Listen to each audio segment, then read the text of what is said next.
Halo, apa kabar teman-teman? Sekarang kita sampai pada Islamologi seri yang ketiga. Kali ini kita akan membahas mengenai Isa Al-Masih versi Quran, ya. Dan dari mana saja sumber-sumber kisah dongeng mengenai Isa Al-Masih ini diambil. Dukung terus pelayanan Al-Hayat Indonesia melalui Patreon. Profilnya ada di layar Anda, Al-Hayat Indonesia. Dan berapapun besarnya dukungan teman-teman untuk Al-Hayat Indonesia berfull timer, kami akan sangat berterima kasih sekali. Kami akan terus membuat video-video apologetika mengenai Islamologi. Saksikan video pendek berikut ini. Pada video kali ini kita akan membahas mengenai Isa Al-Masih versi Quran. Tahukah teman-teman bahwa Nabi Isa Al-Masih itu adalah nabi yang namanya paling banyak disebutkan di dalam Al-Quran. Jauh lebih banyak dibandingkan Muhammad. Kemudian cerita-cerita mengenai Isa Al-Masih di dalam Quran ini juga tersebar ya hampir di banyak surah di dalam Quran. Tapi spesifik kali ini kita akan mengambil dari Quran surah Maryam ya, Quran surah 19 ayat 16 sampai 21. Kita lihat dulu ceritanya. Dan ceritakanlah atau katakanlah ya Muhammad dalam kurung kisah Maryam di dalam kitab. Katanya dalam kurung Al-Quran. Tentu saja waktu Al-Quran belum ada ya. Jadi di dalam kitab maksudnya tentu saja di dalam kitab Injil ya. Yaitu ketika dia mengasingkan diri dari keluarganya ke suatu tempat di sebelah timur. Baitul Maqdis ini maksudnya adalah bait suci Salomo pada waktu itu. Lalu dia memasang tabir yang melindunginya dalam kurung dari mereka. Lalu kami mengutus roh kami dalam kurung Jibril kepadanya. Maka dia menampakkan diri di hadapannya dalam bentuk manusia yang sempurna.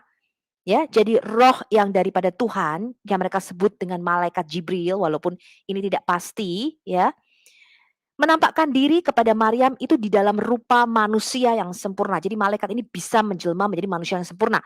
Bahkan kadang-kadang malaikat ini bisa menyerupai Dahyah Al-Kalbi ya, yang di dalam Islam itu adalah merupakan orang paling ganteng di dalam suku Quraisy katanya yang sering datang kepada Muhammad malam-malam di dalam tendanya.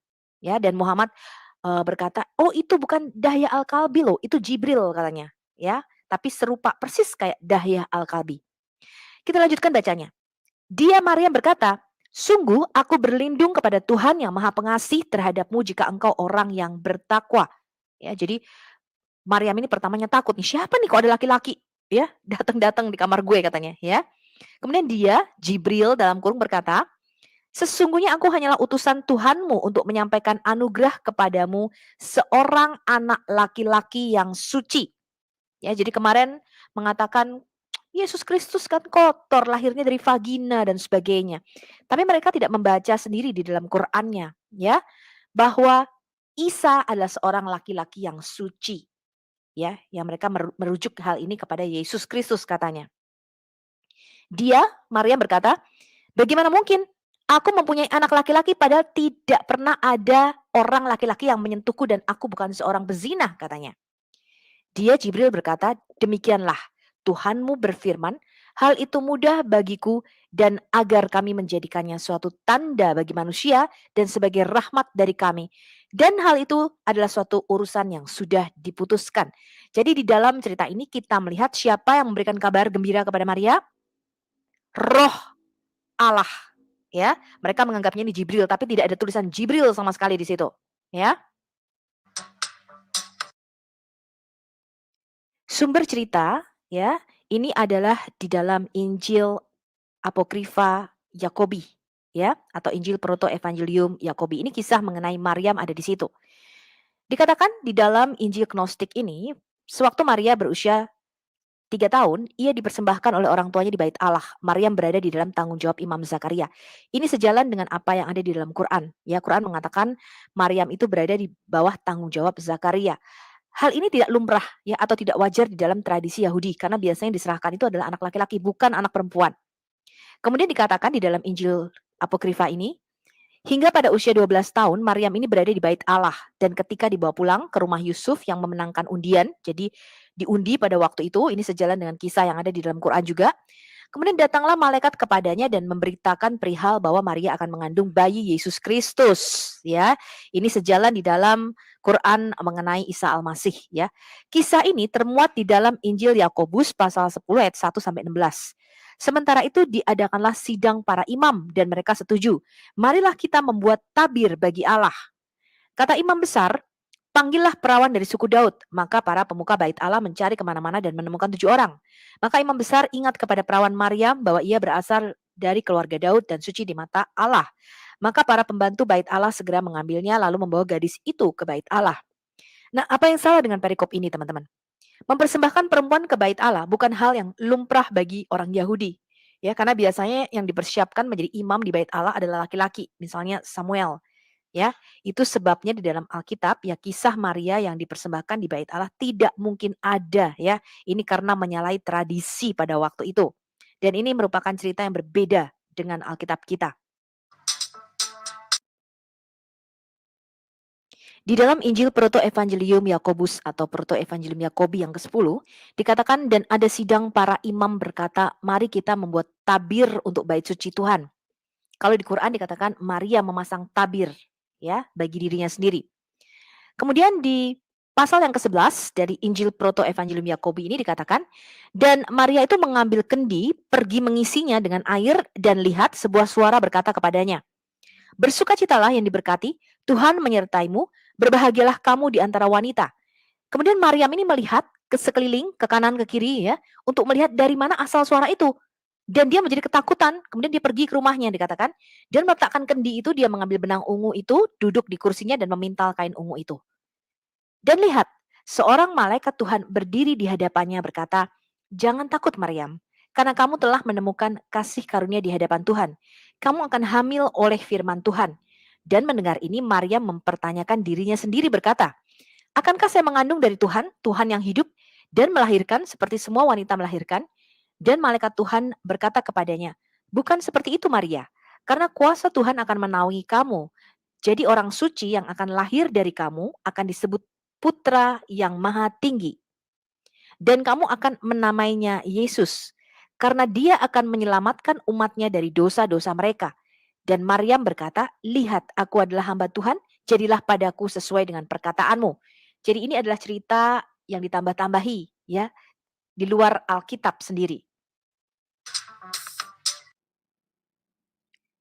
Sekarang kita lihat nih teman-teman, Injil Proto-Evangelium Yakobi ya. Ada sekitar 130 manuskrip Yunani yang berisi Injil masa kanak-kanak Yesus menurut Yakobus ini. Tetapi pasti ini penulisnya bukanlah Yakobus Rasul Yesus ataupun Yakobus saudara Yesus. Sebagian besar naskah ini berasal dari abad ke-10 ya atau setelahnya. Naskah-naskah yang paling awal yang diketahui itu ditemukan pada tahun 1958 yang sekarang disimpan di perpustakaan Bodmer Jenewa.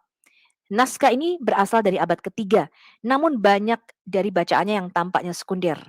Penulis yang mengaku sebagai Yakobus, saudara tiri Yesus, penulis ini sebenarnya tidak mungkin Yakobus ya, karena penulisnya tampaknya bergantung pada Injil Matius dan Injil Lukas ya di dalam cerita itu.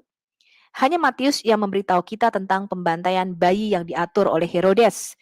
Sementara hanya Lukas yang memberitahu kita tentang kelahiran Yohanes kepada Elizabeth. Yakobus, ya, saudara Yesus, mati di tangan Ananias. Ini terjadi tahun 62 Masehi. Dan karena Injil Matius dan Injil Lukas disusun kemudian, Injil Yakobus masa kanak-kanak Yesus ini pastilah mempunyai nama samaran dan inilah Injil yang palsu ya. Kita tidak memakainya walaupun katanya ada gereja yang memakai Proto Evangelium Yakobi ini. Tetapi kalau kita melihat dia dari integritas manuskrip itu sendiri tidak mungkin ini yang menulis adalah Yakobus dan ini pasti bukan cerita aslinya. Kita lanjutkan baca kisahnya ya, kelahiran Isa Al-Masih versi Quran. Quran surah Maryam, Quran surah 19 ayat 22 sampai 26. Maka dia Maryam mengandung lalu dia mengasingkan diri dengan kandungannya itu ke tempat yang jauh. Jadi di sini tidak ada cerita mengenai Yusuf dan sebagainya ya. Kemudian rasa sakit akan melahirkan, memaksanya bersandar pada pangkal pohon kurma. Dia Maryam berkata, "Wahai betapa baiknya aku mati sebelum ini dan aku menjadi seorang yang tidak diperhatikan dan dilupakan." Jadi Maryam ini diceritakan di dalam Quran sangat kesakitan Ya, ini tidak sesuai dengan Alkitab ya. Maka dia berseru kepadanya dari tempat yang rendah. Ini tidak tahu siapa yang berseru ya teman-teman. Kalau Quran mengatakan ini Jibril, tapi di situ tidak ada tulisannya sebenarnya. Orang yang berseru dari tempat yang rendah ini berkata, janganlah engkau bersedih hati, sesungguhnya Tuhanmu telah menjadikan anak sungai di bawahmu. Dan goyanglah pangkal pohon kurma itu ke arahmu.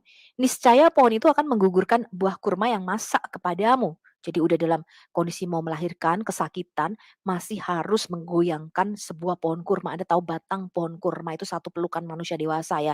Jadi pohonnya sangat kuat sekali, nggak mungkin bisa digoyang ya. Kemudian berkata, maka makan dan minum dan bersenang hatilah engkau. Jika engkau melihat seseorang, maka katakanlah, sesungguhnya aku telah bernasar berpuasa untuk Tuhan yang Maha Pengasih, maka aku tidak akan berbicara dengan siapapun pada hari ini. Dari mana cerita dongeng ini diambil? Ini adalah Injil palsu Matius ya. Ini adalah Injil pseudo Matius 20. Beberapa penggalan dari isi Injil ini adalah kisah Yesus yang dilahirkan di bawah pohon kurma. Maka kata bayi Yesus yang ada di pelukan dada ibunya, perawan Maryam, wajahnya tersungging senyum.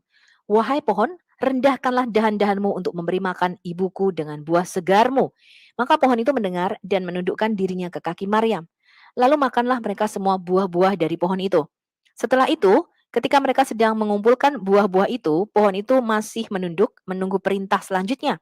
Kemudian Yesus berkata, angkatlah dirimu wahai pohon kurma, dan satukanlah dirimu dengan pohon-pohon Bapakku yang di surga.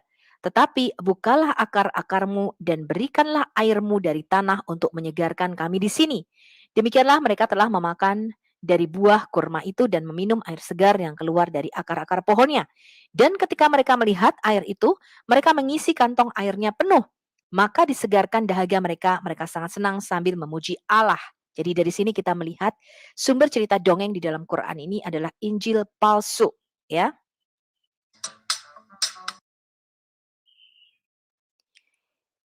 Injil pseudo Matius atau Injil palsu Matius ini adalah bagian dari apokrifa Perjanjian Baru dan kadang-kadang menggunakan nama The Infancy Gospel of Matthew atau Injil kanak-kanak Yesus menurut Matius. Tetapi nama sebenarnya dari teks di zaman kuno ini adalah The Book About the Origin of the Blessed Mary and the Childhood of the Savior atau kitab tentang asal-usul Maryam yang terberkati dan masa kanak-kanak juru selamat. Pseudo Matius adalah salah satu genre infancy gospels yang berusaha mengisi detail kehidupan Yesus dari Nazaret hingga usia 12 tahun, yang secara singkat diberikan di dalam Injil Matius dan Lukas. Jadi di dalam Injil asli kita, itu memang tidak diceritakan secara detail, bahkan ketika Yesus berumur dari bayi, kemudian umur 2 tahun kira-kira ya, sampai kira-kira umur 12 tahun, kita nggak tahu nih apa yang terjadi ya. Padahal jelas pasti dia seperti anak-anak Israel pada umumnya, yaitu pergi sekolah ke yeshiva ya. Kemudian di barat, Injil ini menjadi sumber dominan untuk siklus yang menggambarkan kehidupan Maria, terutama sebelum abad pertengahan pada waktu itu, ya. Karena orang kepo banget, kemana nih Yesus pada waktu kanak-kanak pada waktu itu ya. Jadi mereka ngarang-ngarang cerita. Dan karena pada waktu itu tuh belum ada yang namanya hak copyright teman-teman, ya. Belum ada yang seperti sekarang kalau Anda nulis buku kemudian di-copy sama orang lain, Anda berhak mendapatkan royaltinya. Pada waktu itu belum ada hak royalti seperti itu. Sehingga orang ketika menulis buku, mengarang buku, mereka mengambil nama-nama yang sudah tenar pada waktu itu, ya. Nah, perhatikan teman-teman, Injil Pseudegrapha ini ditulis sekitar abad kelima, kira-kira tahun 464 Masehi. Jadi tidak mungkin ditulis oleh Rasul Matius, karena Matius itu meninggal sekitar tahun 70-an, ya. Oke, jadi tadi kita sudah melihat ya sumber cerita dongeng di dalam Quran ini adalah sumber-sumber dari Injil-Injil palsu yang ditulis ratusan tahun setelah semua rasul-rasul ini mati. Ya, jadi kisahnya tidak bisa diverifikasi. Kita baca kelanjutan kisah Isa di dalam Quran ini. Quran surah Maryam ya, Quran surah 19 sekarang ayat 27 sampai 32. Kemudian dia Maryam ini membawa bayi Yesus ini, bayi Isa ini katanya ya kepada kaumnya dengan menggendongnya. Mereka berkata, "Wahai Maryam, sungguh engkau telah membawa sesuatu yang sangat mungkar." Jadi mereka menuduh Maryam ini berzina. Ini bisa dihukum rajam pada waktu itu. Karena tidak ada Yusuf di dalam Quran, teman-teman. Dan ini sangat mengherankan, ya. Kemudian mereka berkata, "Wahai saudara perempuan Harun." Ini adalah kesalahan yang paling fatal di dalam Quran. Jadi Maryam itu dikatakan binti Imron dan saudara perempuan Harun. Ya, jadi saudaranya Musa dan Harun. Allah yang sejati, Allah yang benar, yang Maha Tahu itu tidak mungkin bisa salah sejarah ya, mengira bahwa Maryam saudara perempuan Harun dan Musa adalah Maryam ibu Yesus. Ya, ini konyol sekali nih ya, konyol sekali. Dikatakan ayahmu bukan seorang yang buruk perangainya dan ibumu bukan seorang perempuan pezina. Maka dia Maryam menunjuk kepada anaknya nih, bayi Isa Al-Masih ini katanya. Mereka berkata, bagaimana kami akan berbicara dengan anak bayi yang masih ada di dalam ayunan itu? Tapi bayi Isa ini, baby Isa ini ya bisa berbicara pada waktu dia masih bayi, dikatakan. Isa itu berkata, sesungguhnya aku nih hamba Allah dan dia memberiku kitab dalam kurung Injil. Kapan ini ya Allah memberi Isa kitab? Dia baru lahir beberapa jam, mungkin beberapa hari ya yang lalu. Kapan diberi kitab? Pada waktu di dalam kandungan. Ya, Isa ini diberi kitab ya karena ini past tense dalam bentuk lampau ya. Dia sudah memberiku kitab katanya.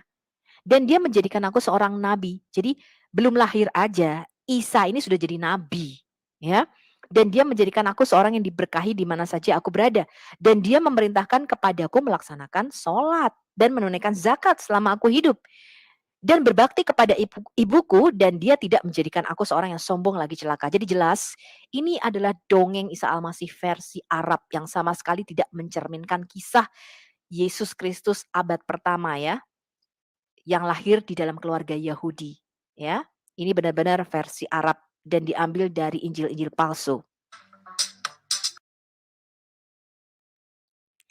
Sekarang kita baca nih Ali Imran, Quran surah ketiga ayat 45, 46 dan juga Quran surah Al-Maidah surah kelima ayat 110. Ingatlah ketika para malaikat berkata tadi roh yang memberitahukan mengenai kelahiran Isa Al-Masih, di sini para malaikat. Jadi ada banyak malaikat. Mana yang benar ini? Ya, para malaikat berkata, "Wahai Maryam, sesungguhnya Allah menyampaikan kabar gembira kepadamu tentang kalimatnya, ya, atau firman darinya dalam kurung seorang anak laki-laki, seorang putra. Namanya Al-Masih Isa putra Maryam." Ya, jadi belum lahir, ya. Yesus ini sudah ada, ya, karena dikatakan sudah punya nama. Firman Allah ini sudah punya nama, namanya Al-Masih Isa putra Maryam. Seorang yang terkemuka di dunia dan di akhirat dan termasuk orang-orang yang didekatkan dalam kurung kepada Allah. Dan dia berbicara dengan manusia sewaktu dalam buayan dan ketika sudah dewasa dan dia termasuk di antara orang-orang saleh. Kemudian kita baca di Al-Maidah, dan ingatlah ketika Allah berfirman, wahai Isa putra Maryam, ingatlah nikmatku kepadamu dan kepada ibumu sewaktu aku menguatkanmu dengan Rohul Kudus. Engkau dapat berbicara dengan manusia pada waktu masih dalam buayan dan setelah dewasa. Dan ingatlah ketika aku mengajarkan menulis kepadamu. Wow. Jadi tadi diberi kitab itu maksudnya diajar menulis pada waktu Isa di dalam kandungan. Ya. Mengajarkan menulis kepadamu hikmah, Taurat, dan Injil. Tadi ingat ya di surah Maryam dikatakan Isa itu sudah diberikan kitab. Sudah diberikan kitab pada waktu dia di dalam kandungan. Dan ingatlah ketika engkau membentuk dari tanah berupa burung dengan seizinku. Kemudian engkau meniupnya lalu menjadi seekor burung yang sebenarnya dengan seizinku katanya. Dari mana cerita dongeng ini diambil? Sumber cerita dongeng ya di mana dikatakan Isa Al-Masih ini bicara sejak waktu masih bayi atau umur beberapa hari. Ini adalah the Syriac Infancy Gospel atau Injilu Tufuliyah ya atau di Arabic Infancy Gospel. Dikatakan di dalam Injil Apokrifa ini ketika itu Yesus ya dia itu masih kecil, masih bayi, berbaring di buayan ibunya. Dia berkata kepada Maria, ibunya, sesungguhnya aku adalah Al-Masih, anak Allah, Logos atau firman yang telah engkau bawa atau engkau kandung. Seperti yang malaikat Jibril katakan kepadamu, dan Bapakku telah mengutus aku untuk keselamatan dunia. Nah, Injil masa kanak-kanak Yesus dalam bahasa Suriah ini juga dikenal sebagai Injil masa kanak-kanak Yesus dalam bahasa Arab. Ini adalah tulisan apokrifa perjanjian baru tentang bayi Yesus dan kemungkinan disusun pada awal abad ketiga. Ini merupakan cerita dongeng dari Mesir ya dan sebagian didasarkan pada Injil masa kanak-kanak Yesus menurut Thomas dan Proto Evangelium Yakobi. Hanya ada 2 manuskrip yang masih ada yang sekarang ya, ini berasal dari tahun 1299 Masehi dan abad ke-15 atau 16 dalam bahasa Arab. Mereka disalin di wilayah Irak Utara dan menunjukkan pengaruhnya di dalam Al-Quran. Kalau kita perhatikan cerita dongeng di dalam Quran ini ada yang aneh teman-teman. Quran surah Maryam ya, Quran surah 19 ayat 30 sampai 31. Ketika Maryam menunjuk kepada baby Isa ini, mereka berkata nih orang-orang Yahudi katanya ya, bagaimana kami bisa berbicara dengan anak bayi ini yang masih dalam ayunan, masih kecil, belum bisa ngomong, baru lahir dia. Isa berkata, sesungguhnya aku hamba Allah, dia telah memberiku kitab dalam kurung Injil dan dia menjadikan aku seorang nabi. Muhammad saja butuh waktu sampai usia 40 tahun untuk menjadi seorang nabi. Ya, dia berusia 40 tahun ketika menerima wahyu pertama, konon katanya demikian, dan butuh sekitar 23 tahun sampai wahyu itu selesai. Tapi di Maryam 19 ya, ayat 30 sampai 31 ini dikatakan, bayi yang baru baru lahir ini, Isa ini konon sudah menyatakan dia telah memberi saya kitab. Ya, ini bentuk lampau, jadi sudah diberi kitab. Menurut Anda, kapan Isa ini menerima bukunya? Apakah dia telah menerima kitab itu saat berada di dalam kandungan, bahkan sebelum Isa itu lahir? Sekarang kita lihat nih, Quran Surah Maryam, Quran Surah 19 ayat 33 sampai 36. Dan kesejahteraan semoga dilimpahkan kepada aku pada hari kelahiranku, pada hari wafatku, dan pada hari aku dibangkitkan hidup kembali. Ini harusnya perkataan Isa, ya. Itulah Isa putra Maryam. Harusnya di sini adalah perkataan kebenaran atau the saying of truth, ya. Dan mereka ragukan kebenarannya. Jadi Isa putra Maryam itu adalah kalimat Allah yang benar, ya. Tidak patut bagi Allah mempunyai anak, maha suci dia apabila dia hendak menetapkan sesuatu, maka dia hanya berkata kepadanya jadilah, maka jadilah sesuatu itu. Isa berkata, dan sesungguhnya Allah itu Tuhanku dan Tuhanmu, maka sembahlah dia, inilah jalan yang lurus. Nah, ini yang dikatakan di Quran surah Maryam. Tiba-tiba di sini Allah menyangkal ya, dia tidak punya anak ya. Jadi ini adalah sesuatu yang membingungkan di dalam Quran. Sekarang kita lihat lagi kisah dongeng lainnya di dalam Quran. Quran surah Ali Imran, ya, Quran surah ketiga ayat 49. Dan sebagai rasul kepada Bani Israel, dia berkata, aku telah datang kepada kamu dengan sebuah tanda atau mujizat dari Tuhanmu, yaitu aku membuatkan bagimu dari tanah, ya berbentuk seperti burung, lalu aku meniupnya, maka ia menjadi seekor burung dengan izin Allah. Dan aku menyembuhkan orang yang buta sejak dari lahir dan orang yang berpenyakit kusta. Dan aku menghidupkan orang mati dengan izin Allah, dan aku beritahukan kepadamu apa yang kamu makan dan apa yang kamu simpan di rumahmu.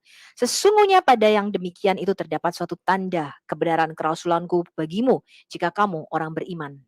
Sekarang kita lihat dari mana kisah dongeng ini berasal. Kisah dongeng Yesus membuat dari tanah liat seekor burung ini berasal dari Injil Apokrifa menurut Thomas. Injil masa kanak-kanak Yesus menurut Thomas di Israel ya, atau Thomas orang Israel.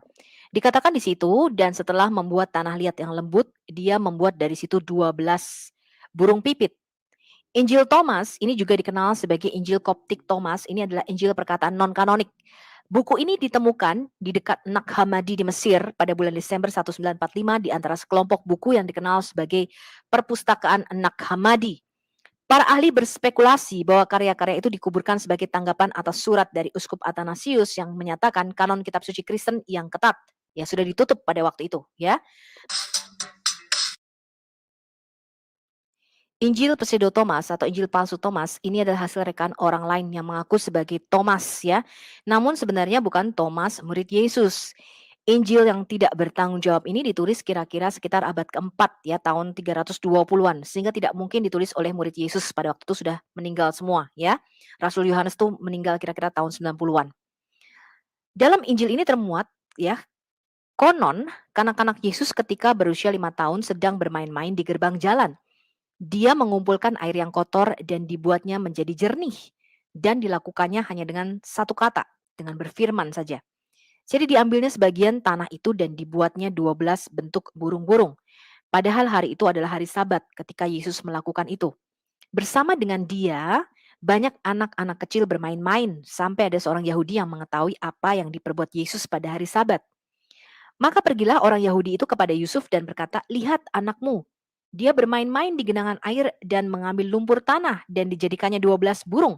Padahal perbuatan itu jelas melanggar kesucian hari Sabat. Lalu datanglah Yusuf ke tempat di mana Yesus bermain-main sambil berteriak, katanya, "Mengapa kamu membuat semua hal ini pada hari Sabat, hari yang melarang kita mengerjakan sesuatu?" Maka Yesus melepaskan dari tangannya satu demi satu bentuk burung-burungan itu dan berkata, "Pergilah." Maka terbanglah dan menjadi burung sungguh-sungguh. Tercenganglah orang Yahudi itu ketika melihat semua kejadian itu, dan ketika ia meninggalkan tempat itu dan dikabarkannya semua yang telah dilakukan oleh Yesus. Jadi Injil palsu Thomas ini menceritakan bayi Yesus atau anak-anak Yesus ini sakti ya, bisa menciptakan burung. Diceritakan kalau ada temannya pada waktu itu berbuat jahat kepada dia, kemudian Yesus berkata, "Kamu jadi lumpuh," gitu ya. Temannya tuh tiba-tiba ambruk, lumpuh dan hampir mati. Jadi sakti gitu. Yesus itu sakti sekali dengan kata-katanya pada waktu masih kecil. Tapi jelas saja kita tidak mempercayai hal-hal seperti ini ya teman-teman, karena ini merupakan Injil palsu yang tidak diterima oleh gereja. Tapi kenapa bisa masuk cerita ini di dalam Quran? Sekarang kita lihat kisah Maryam, Ibu Isa versi Quran. Sekarang kita mau lihat kisah kelahiran Maryam, ya, ibu daripada Isa Al-Masih ini di dalam Quran, yang mana tidak dicatat di dalam Injil kita, tetapi dicatat di dalam Injil-Injil palsu, dongeng-dongengan lainnya. Kita lihat Quran surah Ali Imran, Quran surah ketiga ayat 35 sampai 36. Dan ingatlah ketika istri Imran berkata, "Ya Tuhanku, sesungguhnya aku bernasar kepadamu, apa dalam kurung janin yang dalam kandunganku kelak menjadi hamba yang mengabdi kepadamu. Maka terimalah nazar itu dariku. Sungguh engkaulah yang maha mendengar dan maha mengetahui." Maka ketika melahirkannya dia berkata, "Ya Tuhanku, aku telah melahirkan anak perempuan. Padahal Allah lebih tahu apa yang dia lahirkan. Dan laki-laki tidak sama dengan perempuan. Dan aku memberinya nama Maryam. Dan aku mohon perlindunganmu untuknya dan anak cucunya dari gangguan setan yang terkutuk." Jadi jelas di sini Muhammad itu salah sejarah ya. Dia mengatakan istri Imron itu melahirkan Maryam ibunya Isa ya. Maryam di sini saudara Harun dan Musa ini bukanlah Maryam ibunya Yesus ya. Bukanlah wanita yang sama. Ini adalah kesalahan sejarah yang paling fatal di dalam Quran. Cerita mengenai kelahiran Maryam ini tidak ada di dalam Injil atau kitab kita, tetapi tertulis di dalam Injil-Injil palsu, ya antara lain di dalam Injil Proto Evangelium Yakobi ini, pasal 1, 2, dan 5. Dikatakan di dalam catatan, ke-12 suku Israel adalah Yoyakim dan istrinya Ana. Jadi ini adalah ayah dan ibu daripada Maryam menurut ya Injil palsu ini. Dan hari-hari yang telah digenapi, Ana dimurnikan dan memberikan payudara kepada anak itu, jadi menyusui anak itu dan memanggil namanya Maria. Injil Yakobus atau Proto Evangelium Yakobi ini adalah Injil masa kanak-kanak abad kedua ya, yang menceritakan tentang konsepsi, kehamilan, dan kelahiran ajaib perawan Maria. Asuhan dan pernikahannya dengan Yusuf, perjalanan pasangan suci ke Bethlehem, kelahiran Yesus, dan peristiwa segera setelahnya. Ini adalah pernyataan paling awal tentang keperawanan abadi Maria, yang berarti keperawanannya tidak hanya sebelum kelahiran Yesus, tapi selama dan sesudahnya.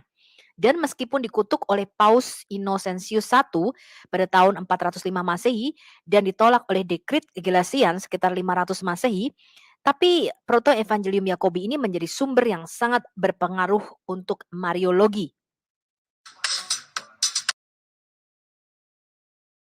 Sekarang kita baca lagi Quran surah Ali Imran ya, Quran surah ketiga ayat 37. Maka dia dalam kurung Allah menerimanya dengan penerimaan yang baik, membesarkannya dengan pertumbuhan yang baik dan menyerahkan pemeliharaannya kepada Zakaria. Jadi Maryam ini dikatakan dipelihara ya oleh Zakaria. Ini sesuai dengan Proto Evangelium Yakobi yang tadi kita baca ya.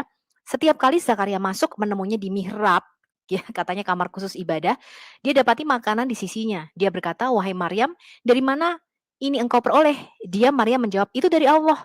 Sesungguhnya Allah memberi rezeki kepada siapa yang dia kehendaki tanpa perhitungan." Hal ini tidak wajar ya, karena wanita itu tidak diserahkan di dalam bait suci, hanya anak laki-laki saja. Nah, sumber cerita bahwa Maria itu dirawat oleh Zakaria, ya ini berasal dari Injil palsu, Injil Proto Evangelium Yakobi pasal yang ke-8. Dan Maryam ada di bait suci Tuhan, dia dirawat seperti burung merpati dan menerima makanan dari tangan malaikat. dikatakan di situ. Ya, ini sejalan dengan apa yang ada di dalam Quran. Sekarang kita baca Quran Surah Ali Imran, surah ketiga ayat 44. Itulah sebagian dari berita-berita gaib yang kami wahyukan kepadamu dalam kurung Muhammad. Padahal engkau tidak bersama mereka ketika mereka melemparkan pena mereka untuk mengundi siapa di antara mereka yang akan memelihara Maryam. Dan engkau pun tidak bersama mereka ketika mereka bertengkar. Dari mana cerita mengenai Maryam ini diundi? Sekali lagi kita melihat kesamaan kisah di dalam Quran dengan Injil palsu Yakobi atau Injil Proto Evangelium Yakobi pasal yang ke-9. Dikatakan Yusuf mengambil tongkatnya terakhir dan lihatlah seekor burung merpati keluar dari tongkat dan terbang di atas kepala Yusuf. Dan imam berkata kepada Yusuf, kamu telah dipilih dengan undian untuk menjaga perawan Tuhan. Ya, jadi mereka memanggil beberapa duda-duda ya di Israel pada waktu itu katanya.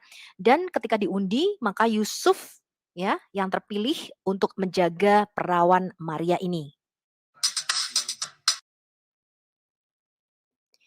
Dan sekarang yang paling fatal teman-teman dari semua ayat yang ada di dalam Quran mengenai kisah Isa Al-Masih versi Arab ini adalah Quran surah An-Nisa surah keempat ayat 157. Dan dalam kurung kami hukum juga karena ucapan mereka ya, padahal kami hukum juga ini nggak ada ya. Dan karena ucapan mereka, sesungguhnya kami telah membunuh Al-Masih Isa putra Maryam Rasul Allah. Kalau orang Yahudi mengakui itu adalah Al-Masih dan Rasul Allah, bagaimana mereka bisa membunuh Yesus ini? Ya, ini adalah pertanyaan yang sangat-sangat aneh ya. Padahal mereka tidak membunuhnya dan tidak pula menyalibnya, tetapi yang mereka bunuh katanya adalah orang yang diserupakan dengan Isa. Sesungguhnya mereka yang berselisih pendapat tentang pembunuhan Isa itu selalu dalam keraguan-raguan tentang siapa yang dibunuh itu.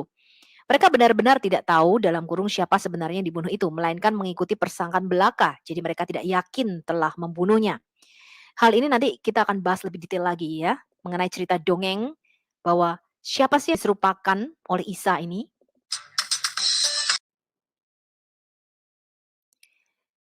Pandangan bahwa Yesus itu hanya tampak disalibkan dan tidak benar-benar mati, ini sudah ada ya lebih dulu sebelum Islam dan ditemukan di dalam beberapa Injil palsu atau Injil apokrifa. Irenaeus di dalam bukunya Against Heresies atau menentang bidat-bidat menggambarkan keyakinan Gnostik yang sangat mirip dengan pandangan Islam. Dikatakan ya ini adalah Injil-Injil palsu ya. Dia sendiri tidak menderita kematian tetapi Simon seorang dari Kirene dipaksa memikul salib sebagai penggantinya sehingga yang terakhir ini diubah rupa olehnya sehingga dia dapat dianggap sebagai Yesus disalibkan karena ketidaktahuan dan kesalahan sementara Yesus sendiri menerima rupa Simon dan Yesus berdiri di dekat mereka menertawakan mereka karena dikatakan di sini Yesus ini kekuatan inkorporeal jadi mereka itu meninggikan, nggak mungkin nih Yesus ini ke Allah kenapa disalib, ya. Jadi mereka mengatakan ini yang disalib pasti Simon dari Kirene nih, diubah rupanya, ya. Dikatakan Yesus adalah kekuatan inkorporeal dan nous atau pikiran dari Bapa yang belum lahir. Dia mengubah dirinya sesuka hatinya dan dengan demikian naik kepadanya yang telah mengutusnya, mencemooh mereka sejauh dia tidak bisa ditahan dan tidak terlihat oleh semua orang. Ini ada di dalam bukunya ya, Against Heresies, buku 1 bab 24 bagian 40. Sampai di sini teman-teman, kita melihat bahwa Quran ini mix ya, mencampur kisah-kisah dongeng ya dan dimasukkan di dalam yang mereka sebut sebagai kitabnya Tuhan dan firman-Nya Allah. Tetapi kita melihat tidak mungkin firman daripada Allah yang sejati ini diambil dari kisah dongeng-dongeng palsu seperti ini. Sampai jumpa pada Islamologi seri 4 berikutnya. Salam. Itu adalah kumpulan komentar para rabi tentang kitab Taurat ya teman-teman ya. Hanya ada beberapa referensi yang jelas tentang Yesus dalam Talmud Babilonia, kumpulan tulisan-tulisan para rabi Yahudi yang disusun antara sekitar tahun 70 sampai 500 Masehi. Dalam kerangka waktu ini, Talmud merupakan rujukan-rujukan awal kepada Yesus yang secara historis dapat diandalkan. Dalam Talmud, periode kompilasi paling awal itu terjadi antara tahun 70 sampai sekitar 200 Masehi. Jadi referensi paling signifikan kepada Yesus itu ditulis dari periode ini. Otoritas Kristen di Eropa, yaitu gereja-gereja di sana, umumnya tidak tahu mengenai kemungkinan adanya rujukan mengenai Yesus dalam Talmud sampai sekitar tahun 1236, ketika ada seorang yang pindah dari agama Yudaisme kepada Kristen. Namanya Nicholas Donin ya teman-teman. Nicholas Donin itu memaparkan 35 tuduhan resmi terhadap Talmud di hadapan Paus Gregorius IX. Jadi tuduhan ini dia tujukan kepada Rabbi Yehiel dari Paris tahun 1240. Mereka menyebutkan bahwa ada literatur rabbinik Yeshu adalah seorang murid dari Yoshua ben Perakeah. Jadi ini menjadi rancu dengan Yesus yang disebut Yesus dari Nazaret ya teman-teman. Kemudian dalam perselisihan juga antara gereja Kristen dengan agama Yahudi pada waktu itu, tua-tuanya ya teman-teman, di Barcelona, salah satu rabi yang terkenal, ini Rabi Nachmanides ya, Rabi Moshe Nachmanides, itu mengeluarkan juga poin yang sama. Rabi Yakob ben Meir abad 12, Yehiel Helprin abad 17, dan Rabi Yakob Emden abad 18 juga mendukung pandangan ini, bahwa Yesus itu adalah murid daripada Yoshua ben Perakea. Teman-teman, mungkin banyak dari teman-teman yang nggak tahu ya bahwa gereja mula-mula itu belum disebut Kristen, tetapi merupakan salah satu sekte dari agama Yahudi. Ya, banyak orang Kristen dan Muslim itu yang tidak tahu bahwa kekristenan itu awalnya berasal dari para rasul yang merupakan sekte agama Yahudi. Disebut dengan sekte jalan Tuhan atau the way ya atau jalan lurus. Dan mereka itu masih beribadah di sinagog-sinagog, teman-teman. Jadi belum berpisah dari keyahudiannya. Referensinya di mana? Kita bisa baca di Kisah Rasul 9 ayat 1 sampai 2. Sementara itu berkobar-kobar hati Saulus untuk mengancam dan membunuh murid-murid Tuhan. Ia menghadap imam besar dan meminta surat kuasa daripadanya untuk dibawa kepada majelis-majelis Yahudi di Damsyik. Supaya jika ia menemukan laki-laki atau perempuan yang mengikuti apa? Sekte jalan Tuhan, ia menangkap mereka dan membawa mereka ke Yerusalem. Nah, dalam perjalanan ke Damsyik inilah Saulus bertemu dengan Tuhan Yesus ya, kemudian dia bertobat dan menjadi Rasul Paulus ya yang menulis sebagian besar Alkitab Perjanjian Baru. Kemudian di Kisah Rasul 19 ayat 9, tetapi ada beberapa orang yang tegar hatinya. Mereka tidak mau diyakinkan, malahan apa? Mengumpat jalan Tuhan di depan orang banyak.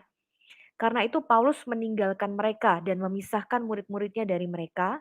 Kemudian setiap hari dia berbicara di ruang kuliah Tiranus. Jadi mereka selalu membicarakan firman Tuhan.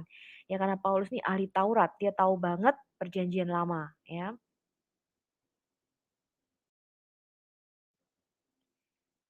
Nah, teman-teman, referensi lainnya Anda bisa baca di Kisah Rasul 19 ayat 23. Kira-kira pada waktu itu timbul huru-hara besar mengenai apa? Mengenai sekte jalan Tuhan. Ya. Di Kisah Rasul 24 ayat 14 dijelaskan demikian teman-teman. Ini kesaksian Rasul Paulus ketika dia di penjara, kemudian dia dihadapkan ke mahkamah Romawi pada waktu itu ya, di hadapan Felix wali negeri itu. Rasul Paulus berkata demikian, "Tetapi aku mengakui kepadamu bahwa aku berbakti kepada siapa? Kepada Allah nenek moyang kami dengan apa? Dengan menganut jalan Tuhan." Ya, yaitu jalan yang mereka sebut sekte. Ya, aku percaya kepada segala sesuatu yang ada tertulis dalam kitab Taurat dan dalam kitab nabi-nabi. Kemudian di Kisah Rasul 24 ayat 22, Felix menjawab nih ya, tetapi Felix yang tahu benar-benar akan jalan Tuhan menangguhkan perkara Paulus tadi ya. Katanya, setibanya kepala pasukan Lisias di sini aku akan mengambil keputusan dalam perkaramu. Nah, jadi mula-mula ini disebut sekte jalan Tuhan atau the way ya, atau jalan lurus teman-teman. Nama ini diambil dari mana sih? Mungkin diambil dari perkataan Yesus ya, yang Yesus berkata, "Akulah jalan, al-tarik, kebenaran, al-haq, dan hidup." Atau al-haya. Tidak seorang pun dapat datang kepada Bapa jika tidak melalui aku. Lalu kenapa orang Kristen disebut juga orang Nasrani teman-teman? Tadi sudah kita lihat ya bahwa mula-mula mereka disebut adalah sekte jalan Tuhan atau sekte the way, jalan lurus ya. Referensinya ada di Kisah Rasul 24 ayat 5. Kita baca ya teman-teman ya. Ini adalah tuduhan orang-orang Yahudi terhadap Paulus. Mereka mengatakan demikian. Telah nyata kepada kami bahwa orang ini adalah penyakit sampar. Seorang yang menimbulkan kekacauan di antara semua orang Yahudi di seluruh dunia yang beradab. Dan bahwa dia, Paulus, itu adalah seorang tokoh dari sekte orang Nasrani, ya. Nah, satu-satunya ayat atau salah satu ayat ya teman-teman yang menubuatkan bahwa Yesus disebut orang Nazaret itu ada di Matius 2 ayat 23. Dikatakan demikian nih. Setibanya di sana ia pun tinggal di sebuah kota yang bernama Nazaret. Hal itu terjadi supaya genaplah firman yang disampaikan oleh nabi-nabi bahwa Yesus akan disebut orang Nazaret. Nah, ketika Matius menulis Injil ini, teman-teman, kita tidak menemukan di Perjanjian Lama nubuatan secara spesifik bahwa Mesias akan disebut orang Nazaret. Jadi ini kemungkinan adalah play words ya teman-teman. Kita mengidentifikasikan kata Nazoraios atau Nazaren dalam bahasa Yunani ini dengan istilah Nezer, yaitu yang ada di kitab Yesaya 11 ayat 1. Jadi Yesus itu akan disebut cabang atau Nezer yang kudus dari tunggul Isai. Jadi dia akan disebut cabang daripada Isai atau anak Isai, ya, keturunan daripada Isai. Isai itu adalah bapaknya Raja Daud ya teman-teman ya. Nah, kata Nasaret itu dibentuk dari akar kata nasar. Jadi hubungan ini adalah nubuatan mesianik di dalam Yesaya 11 tadi, kemudian diterapkan kepada Yesus ya di Injil Matius. Jadi Yesus itu disebut cabang kudus. Nah, inilah penjelasan kita mengenai asal kata Nazaren. Nah, kapan orang-orang Kristen itu pertama kali disebut Kristen gitu ya, teman-teman. Jadi gereja mula-mula itu disebut Kristen itu kapan gitu ya. Pertama kali para pengikut Yesus disebut Kristen itu di Antioquia. Ya, Kisah Rasul 11 ayat 26. Mereka, Paulus dan Barnabas, tinggal bersama-sama dengan jemaat itu 1 tahun lamanya sambil mengajar banyak orang. Nah, di Antioquia lah murid-murid itu untuk pertama kalinya disebut Kristen. Yang artinya Kristus kecil atau Christ-like ya teman-teman. Jadi orang-orang yang pengen menjadi serupa seperti Kristus. Nah, simbol kekristenan itu bukan salib seperti yang kita kenal sekarang, tapi adalah ikan. Ya, simbol kekristenan itu berupa ikan disebut iktus. Iktus ini juga merupakan akronim atau singkatan dari Yesus Kristus, Theoius, Soter, ya, atau diterjemahkan sebagai Yesus Kristus, Anak Allah, Juru Selamat kita. Ya, simbol ini juga mengingatkan bahwa Yesus itu menjadikan kita penjala manusia, teman-teman. Ya, jadi demikian pula halnya kerajaan sorga itu seumpama pukat atau jaring ya yang dilabuhkan di laut lalu mengumpulkan berbagai-bagai jenis ikan kata Yesus. Itu di Matius 13 ayat 47 ya. Jadi tidak kebetulan hampir semua murid-murid Yesus sebagian besar itu nelayan ya teman-teman.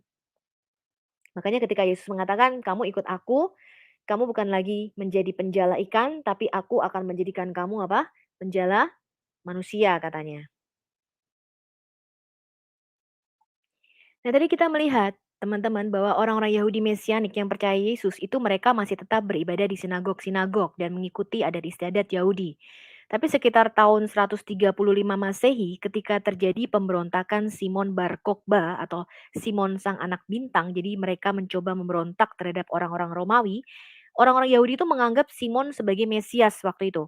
Nah, hal ini menimbulkan pertentangan karena orang-orang Yahudi Mesianik yang sudah percaya Yesus itu tentu saja tidak mau mengakui hal ini. Kemudian mereka diusir dari bait suci dan sejak itu terjadi batas antara orang Yahudi dengan kekristenan ya teman-teman.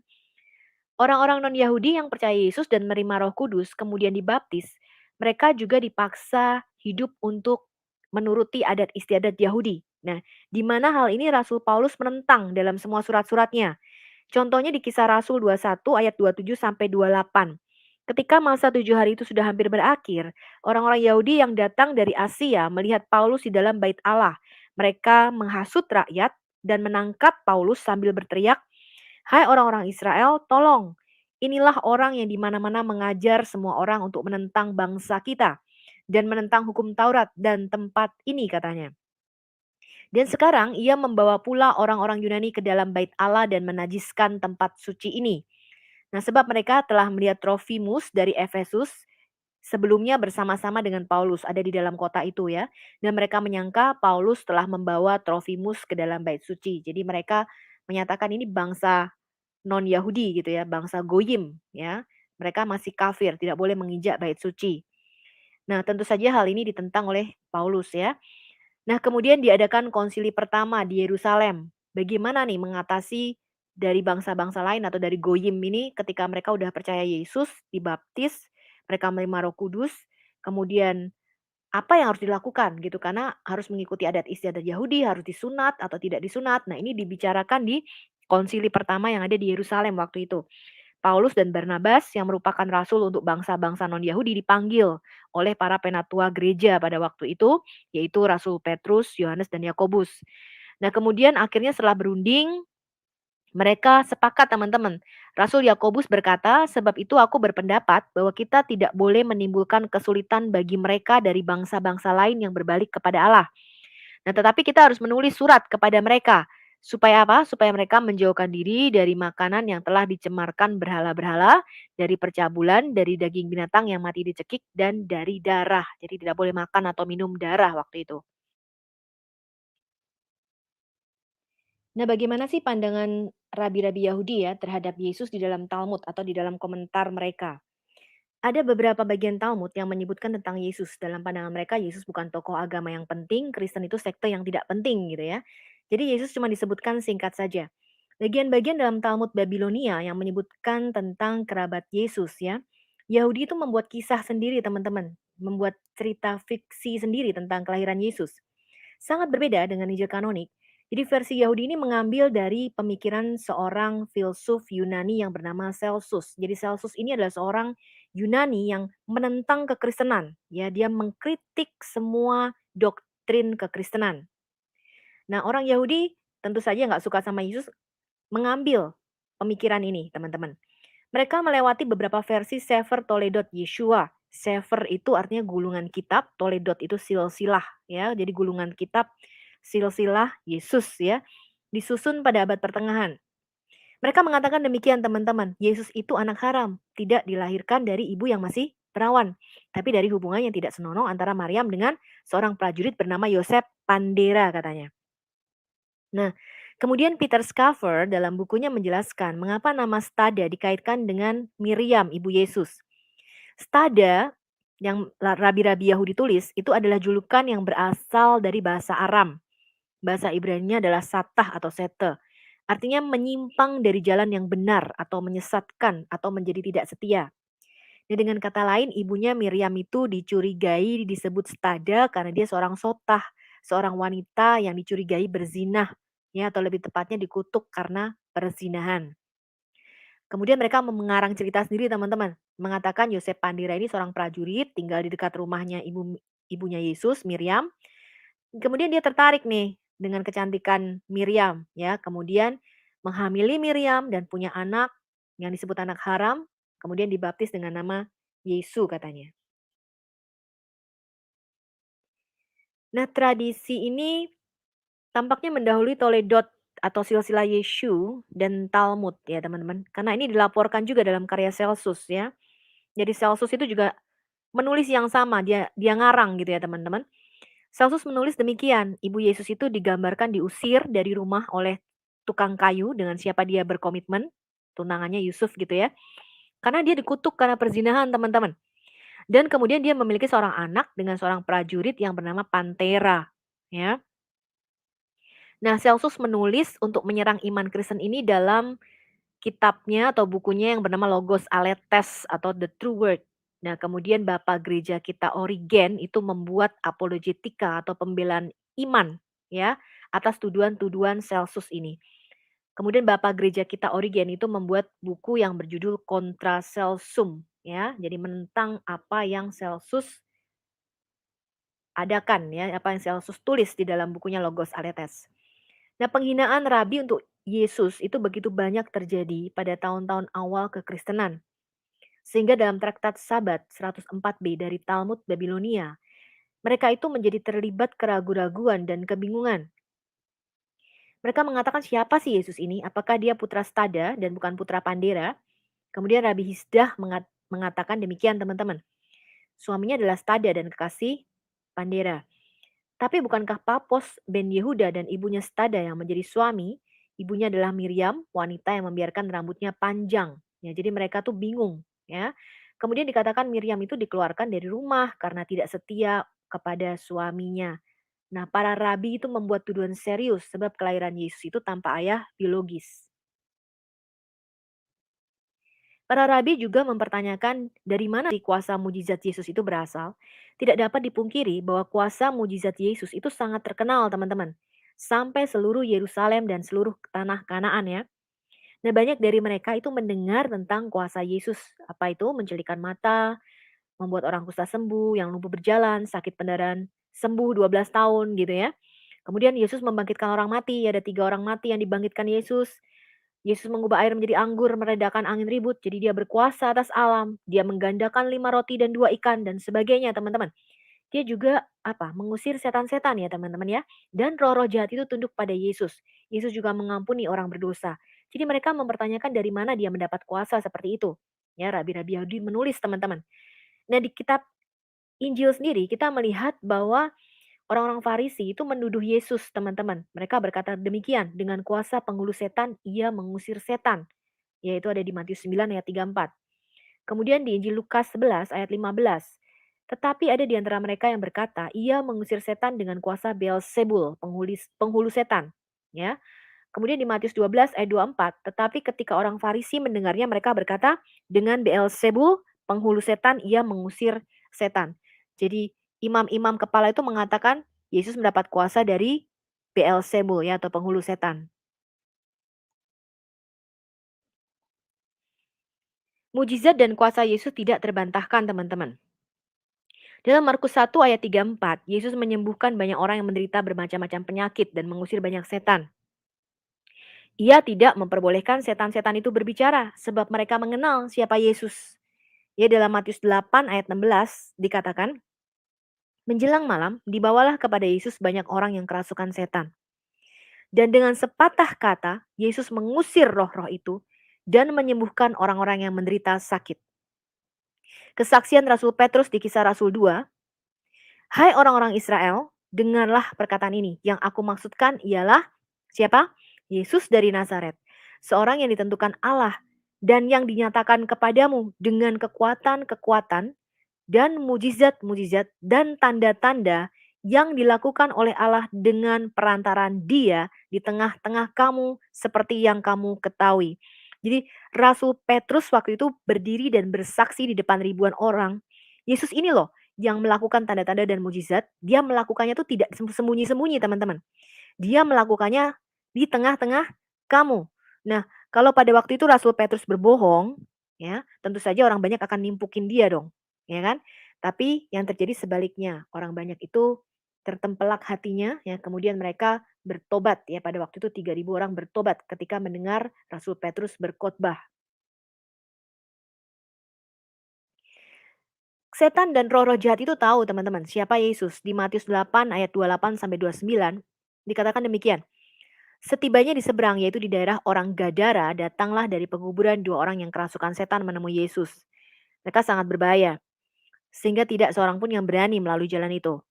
Mereka itu pun berteriak, katanya, apa urusanmu dengan kami, hai anak Allah? Adakah engkau kemari untuk menyiksa kami sebelum waktunya? Kemudian Lukas 4 ayat 33 sampai 34, di dalam rumah ibadat itu ada seorang yang kerasukan setan dan ia berteriak dengan suara keras. Hai engkau Yesus orang Nazaret, apa urusanmu dengan kami? Engkau datang hendak membinasakan kami? Aku tahu siapa engkau yang kudus dari Allah. Kemudian di Lukas 8 ayat 27, setelah Yesus naik ke darat, datanglah seorang laki-laki dari kota itu menemui dia. Orang itu dirasuki oleh setan-setan dan sudah lama ia tidak berpakaian dan tidak tinggal dalam rumah tapi dalam pekuburan. Ketika ia melihat Yesus, ia berteriak lalu tersungkur di hadapan Yesus dan berkata dengan suara keras, "Apa urusanmu dengan aku, hai Yesus, anak Allah yang maha tinggi? Aku mohon kepadamu supaya engkau jangan menyiksa aku." Ini ada satu peristiwa teman-teman di mana setelah Yesus berpuasa 40 hari 40 malam ya setelah dia dibaptis, kemudian Yesus dibawa oleh Roh Kudus ke padang gurun untuk dicobai oleh iblis. Maka akhirnya laparlah Yesus setelah dia berpuasa 40 hari 40 malam. Lalu datanglah siapa si pencoba itu dan berkata kepadanya. Jadi iblis tahu Yesus anak Allah ya teman-teman. Dia mengatakan jika engkau anak Allah ya, bukan hanya nabi, bukan hanya utusan, tapi siapa? Anak Allah. Perintahkanlah supaya batu-batu ini menjadi roti. Tapi Yesus menjawab, ada tertulis, manusia hidup bukan dari roti saja, tetapi dari setiap firman yang keluar dari mulut Allah. Kemudian iblis membawanya ke kota suci, Yerusalem ya maksudnya, dan menempatkan dia di bubungan bait Allah. Lalu berkata kepadanya, "Jika engkau anak Allah, jatuhkanlah dirimu ke bawah. Sebab ada tertulis, mengenai engkau ia akan memerintahkan malaikat-malaikatnya, dan mereka akan menatang engkau di atas tangannya, supaya kakimu jangan terantuk kepada batu." Jadi iblis menggunakan firman ya teman-teman. Iblis itu tahu Alkitab loh teman-teman. Ya. Yesus berkata kepadanya, ada pula tertulis, janganlah engkau apa mencobai Tuhan Allahmu. Dan iblis membawanya pula ke atas gunung yang sangat tinggi, kemudian memperlihatkan kepadanya semua kerajaan dunia dan segala kemegahannya, dan berkata kepadanya, semua itu akan kuberikan kepadamu jika engkau sujud menyembah aku. Maka berkatalah Yesus kepadanya, "Nyahlah iblis, sebab ada tertulis, engkau harus menyembah siapa? Tuhan Allahmu, dan hanya kepada dia sajalah engkau berbakti." Lalu iblis meninggalkan dia, dan lihatlah malaikat-malaikat datang melayani Yesus. Ya, jadi peristiwa ini diceritakan Yesus kepada muridnya pasti. Ya, kita lihat sekarang teman-teman surat Al-Baqarah, surat sapi betina ayat 34. Terjemahan artinya dalam bahasa Indonesia, dan ingatlah ketika kami, maksudnya Allah, berfirman kepada para malaikat, sujudlah kamu kepada Adam. Maka sujudlah mereka kecuali iblis. Ia enggan dan tak kabur dan adalah ia termasuk golongan orang-orang yang kafir. Jadi Allah menyuruh malaikat sujud teman-teman. Nah, yang sedikit aneh dari cerita ini teman-teman, karena ada surah Ar-Ra'd ya ayat 15 yang mengatakan hanya kepada Allah lah sujud segala apa yang di langit dan di bumi, baik dengan kemauan sendiri ataupun terpaksa. Dan sujud pula bayang-bayangnya di waktu pagi dan petang hari. Jadi ketika Allah menyatakan bahwa semua malaikat harus sujud kepada Adam, justru iblis ini yang melakukan perintah Allah karena iblis tidak boleh sujud kepada siapapun kecuali Allah. Nah, kenapa iblis marah dihukum gitu loh teman-teman. Jadi ada cerita yang lucu di sini. Yang kedua teman-teman yang harus teman-teman pikirkan lagi. Di dalam Islam, iblis itu bukanlah golongan malaikat. Ya, jadi iblis itu termasuk pada jin yang terbuat dari api. Malaikat itu terbuat dari cahaya. Nah, ini beda dengan dalam Alkitab ya teman-teman. Kalau di Alkitab, iblis itu adalah malaikat atau kerub yang jatuh. Tadinya dia adalah Helel ben Syakar ya. Nah, ini cerita yang sangat aneh dan tidak masuk akal dan tidak sejalan dengan teologi Islam sendiri. Jadi bertentangan ya karena iblis itu tidak termasuk golongan malaikat di dalam Islam, teman-teman, tapi golongan jin ya. Nah, ini berbeda teman-teman. Makanya surat Al-Baqarah 34 ini teman-teman pikirkan lagi ya. Kenapa kok ada ayat seperti ini? Ini ayat yang tidak sejalan dengan teologi ya teman-teman. Saya hanya menunjukkan ayatnya, nanti Anda renungkan sendiri ya, bahwa sujud itu tidak boleh kepada siapapun, tapi harus kepada Tuhan. Nah, kita kembali teman-teman kepada versi yang dicatat dalam beberapa teks silsilah Yesus ya atau Toledot Yesus. Memberitahu bahwa Yesus untuk mendapatkan kekuasaan melakukan mujizat itu dia mencuri pengetahuan tentang nama Allah yang tidak boleh dikatakan di bait suci Yerusalem ya. Jadi Rabi Yahudi menuduh Yesus mencuri pengetahuan tentang nama Allah, kemudian ditulis pada selembar perkamen kecil karena nama Tuhan ini begitu kudus ya, disembunyikan di dalam potongan kecil yang dibuat di kakinya. Nah, Celsus berkata Yesus mendapatkan kuasa melakukan mujizat itu dari Mesir. Jadi kita berbeda dengan konsep Islam. Makanya kenapa dalam Quran tidak mengenal nama Yahweh. Karena orang Yahudi ya dan juga orang Kristen itu kita tidak boleh menyebut nama Tuhan dengan sembarangan. Jadi nggak boleh kesandung dikit menyebut nama Tuhan. Konsep ini berbeda dengan Islam teman-teman. Karena sehari mereka harus menyebut-nyebut nama Tuhan. Nah, karena kita percaya di dalam nama Tuhan ini ada kuasa Sehingga kita tidak boleh kesandung dikit atau sedikit-sedikit kita latah menyebut nama Tuhan. Nah, ini konsep ini berbeda dengan Muslim. Kalau Anda duduk 5 menit, mereka sudah menyebut nama Tuhannya beberapa kali. Ya, teman-teman, ini tidak boleh dilakukan oleh orang Kristen ya, teman-teman. Karena di dalam nama Yesus itu ada kuasa. Jadi kita tidak boleh latah menyebut nama Tuhan dengan sembarangan. Ya. Bagian lain yang menyebutkan Yesus dalam Talmud Babilonia itu muncul dalam Traktat Sanhedrin 103a. Dalam sebuah bagian yang mengomentari sebuah ayat dari Mazmur 91 ayat 10. Tidak ada tulah yang akan mendekati kemahnya. Ya. Kemudian dikasih catatan teman-teman. Kamu tidak memiliki seorang anak laki-laki yang di depan umum menyisakan makanannya begitu banyak. Seperti Yesus orang Nazaret atau Yeshu HaNotzri. Ya. Peter Scaver menjelaskan bahwa kata membuang-buang makanan ini merujuk pada Yesus menggandakan 5 roti dan 2 ikan, kemudian memberi makan ribuan orang dan sisa 12 keranjang. Jadi mereka menuduh Yesus itu buang-buang makanan katanya. Catatan mengenai kematian Yesus, teman-teman, itu muncul dalam Traktat Sanhedrin 43a. Dikatakan demikian, pada malam hari Sabat, pada malam Paskah, Yesus orang Nazaret itu digantung atau kainuhu. Ya, jadi mereka mengatakan bukan disalib, tapi digantung pada pohon atau kain nuhu. Kemudian mereka mengarang cerita teman-teman bahwa ada seorang pemberita pergi 40 hari sebelumnya mengumumkan gitu ya di jalan-jalan, Yesus dari Nazaret itu akan dirajam, dilempar batu karena ia mempraktekkan sihir atau kisyaf, menghasut dan merayu Israel untuk penyembahan berhala. Nah, di sini Talmud mengonfirmasi bahwa Yesus mengklaim dirinya Allah ya, selain Yahweh. Siapapun yang tahu tentang sesuatu dalam pembelaannya, biarkan dia datang dan menyatakannya. Jadi inilah alasan Yesus disalibkan ya teman-teman, karena dia menghujat Allah dan menyamakan dirinya dengan Tuhan. Ya, kemudian ditulis begini teman-teman, tapi karena mereka tidak menemukan siapapun yang membela Yesus, mereka menggantungnya pada sore menjelang hari Sabat malam Paskah. Nanti kita lihat hari apa ya teman-teman. Ini tanggal 14 bulan Nisan.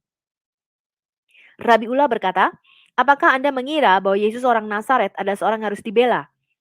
Dia adalah seorang Mesid, artinya orang yang menghasut Israel untuk menyembah berhala.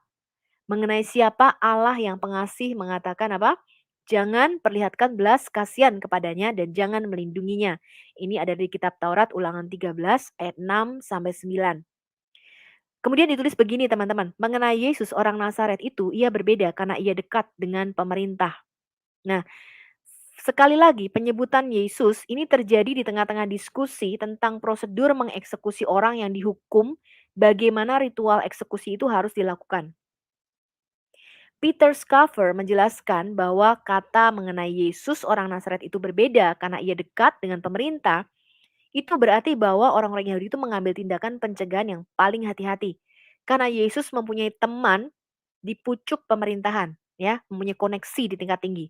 Mungkin ini merujuk pada istri Pontius Pilatus ya, karena istri Pontius Pilatus itu takut akan Tuhan ya.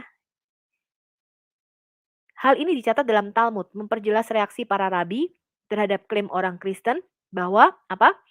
Yesus dituduh oleh saksi palsu dan tidak punya waktu untuk membela diri. Jadi mereka membuat saksi-saksi palsu ya terhadap Yesus pada waktu Yesus diajukan di pengadilan. Jadi dikaranglah karakter pemberita yang mengumumkan eksekusi 40 hari sebelumnya. Nah, dalam Talmud Babilonia, dalam Traktat Sanhedrin 43ab, itu hanya menyebutkan 5 murid Yesus, teman-teman. Bagian itu mengatakan demikian, para rabi kami mengajarkan Yesus orang Nazaret itu hanya memiliki 5 murid. Mereka adalah Matai, Magai, Netzer, Buni, dan Todah.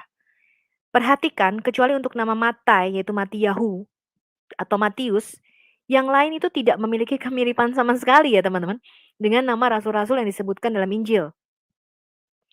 Nah, dalam perikop yang aneh, Yesus itu disebutkan dalam Talmud Babilonia dalam Traktat Gitin 56b dan 57a sebagai salah satu dari 3 penjahat terbesar dalam sejarah Yahudi. Bersama dengan Jenderal Titus itu yang merusak Bait Allah tahun 70 Masehi, yang kemarin kita singgung sedikit, dia bersama dengan Flavius Josephus ya. Flavius Josephus akhirnya menjadi adopsi ya, saudara angkat daripada Titus ya, sehingga memakai namanya ya, Titus Flavius Josephus. Kemudian Bileam. Nah, Bileam ini seorang nabi bangsa-bangsa, nanti ketika kita belajar kitab Keluaran, dia mencoba mengutuki Israel ya teman-teman. Ini nabi yang penuh dengan kejahatan ini, Bileam ya. Bileam bin Beor. Nah, ketiganya berada di neraka katanya, di mana mereka menjalani hukuman karena kesalahan mereka. Nah, dasar sejarah dan perikop ini ada dalam Misnah, berisi daftar orang-orang yang berdosa yang mengerikan, yang tidak memiliki kesempatan lagi di akhirat. Mereka membuat cerita palsu untuk menyangkal kebangkitan Yesus.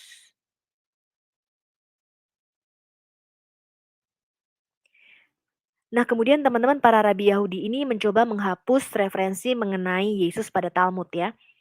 Pada tahun 1631, The Jewish Assembly of Elders, jadi kumpulan para tua-tua Yahudi pada waktu itu ya, kumpulan rabi-rabi ceritanya ya, atau Sanhedrinnya di Polandia itu menyatakan membuat satu fatwa teman-teman ya. Kami menginstruksikan kalian, para rabi-rabi ya, di bawah ancaman larangan besar, jangan lagi menerbitkan dalam edisi baru Misnah atau Gemara, komentar-komentar ya, apapun yang merujuk kepada Yesus orang Nazaret. Kalau kalian tidak dengan cermat mematuhi surat ini, melainkan melakukan yang berlawanan dan terus menerbitkan buku-buku kita dengan cara yang sama seperti sebelumnya, kalian dapat menimpakan kepada kami dan kalian sendiri penderitaan yang lebih besar daripada waktu-waktu yang sudah silam katanya. Nah, mula-mula bagian yang dihapus dalam cetakan Talmud itu ditandai dengan lingkaran kecil atau spasi kosong. Tapi kemudian ini pun dilarang oleh sensor. Nah, akibat dari sensor yang berlipat dua ini, maka volume-volume literatur rabbinik biasa itu hanya memuat sisa-sisa yang tidak jelas dari informasi yang seharusnya yang berkaitan dengan Yesus. Nah, untungnya Dr. Robert Murray menulis demikian, teman-teman. Untunglah ya, salinan-salinan teks sebelum tahun 1631 yang tidak disensor, itu masih tersimpan sampai sekarang di Oxford University dan beberapa perpustakaan Eropa lainnya.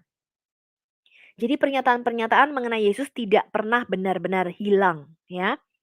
Naskah-naskah itu diterbitkan terpisah dalam sejumlah edisi, kemudian dipelajari oleh para pakar Yahudi secara pribadi.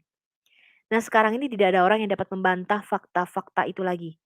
Meskipun Talmud Babilonia edisi Contino termasuk teks yang sudah disensor, tapi para penyuntingnya biasanya menyisipkan bacaan aslinya pada catatan kaki. Kami telah mengembalikan pernyataan-pernyataan mengenai Yesus ke tempat asalnya pada teks yang bersangkutan dan menandainya dengan tanda kurung. Ini adalah rangkuman teman-teman dari apa yang kita pelajari, yaitu mengenai komentar-komentar Rabi Yahudi dalam Talmud tentang fakta Yesus sejarah, ya, the historical Jesus. Yang pertama, mereka mengkonfirmasi bahwa Yesus dilahirkan dalam situasi yang tidak lazim, ya, tidak punya ayah biologis.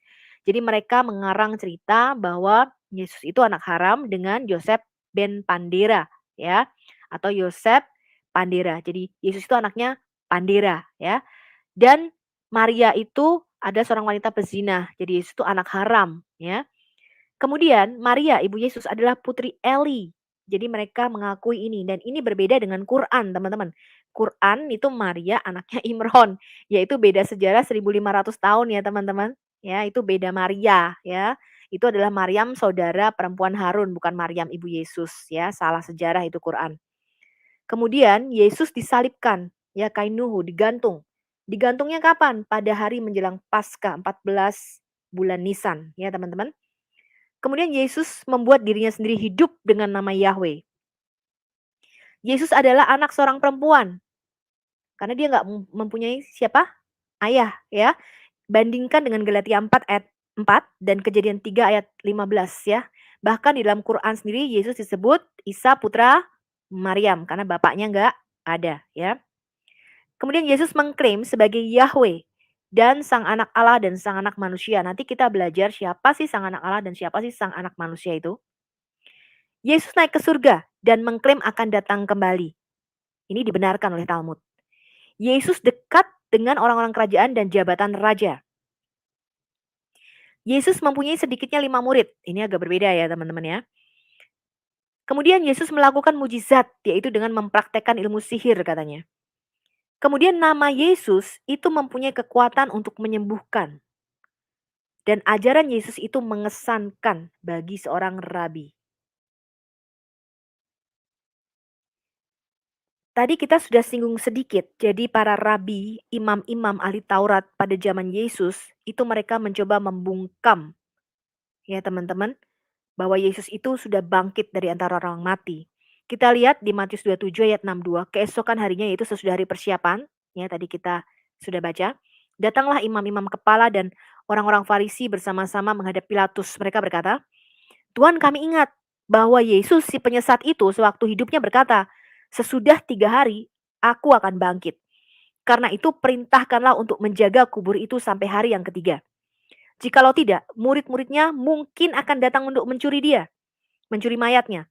Lalu mengatakan kepada rakyat, ia sudah bangkit dari antara orang mati. Sehingga penyesatan yang terakhir akan lebih buruk akibatnya daripada yang pertama. Kata Pilatus kepada mereka, ini penjaga-penjaga bagimu, pergi dan jagalah kubur itu sebaik-baiknya. Maka pergilah mereka dan dengan bantuan penjaga-penjaga itu mereka memeteraikan kubur itu dan menjaganya. Dikasih satu peleton pasukan sama Pontius Pilatus ya teman-teman. Kita baca lanjutannya ya, Matius 28 ayat 1 sampai 4. Setelah hari Sabat lewat, ini adalah hari pertama, berarti hari Minggu. Menjelang menyingsingnya fajar pada hari Ahad, Minggu itu hari pertama, pergilah Maria Magdalena dan Maria yang lainnya menengok kubur itu. Maka terjadilah apa?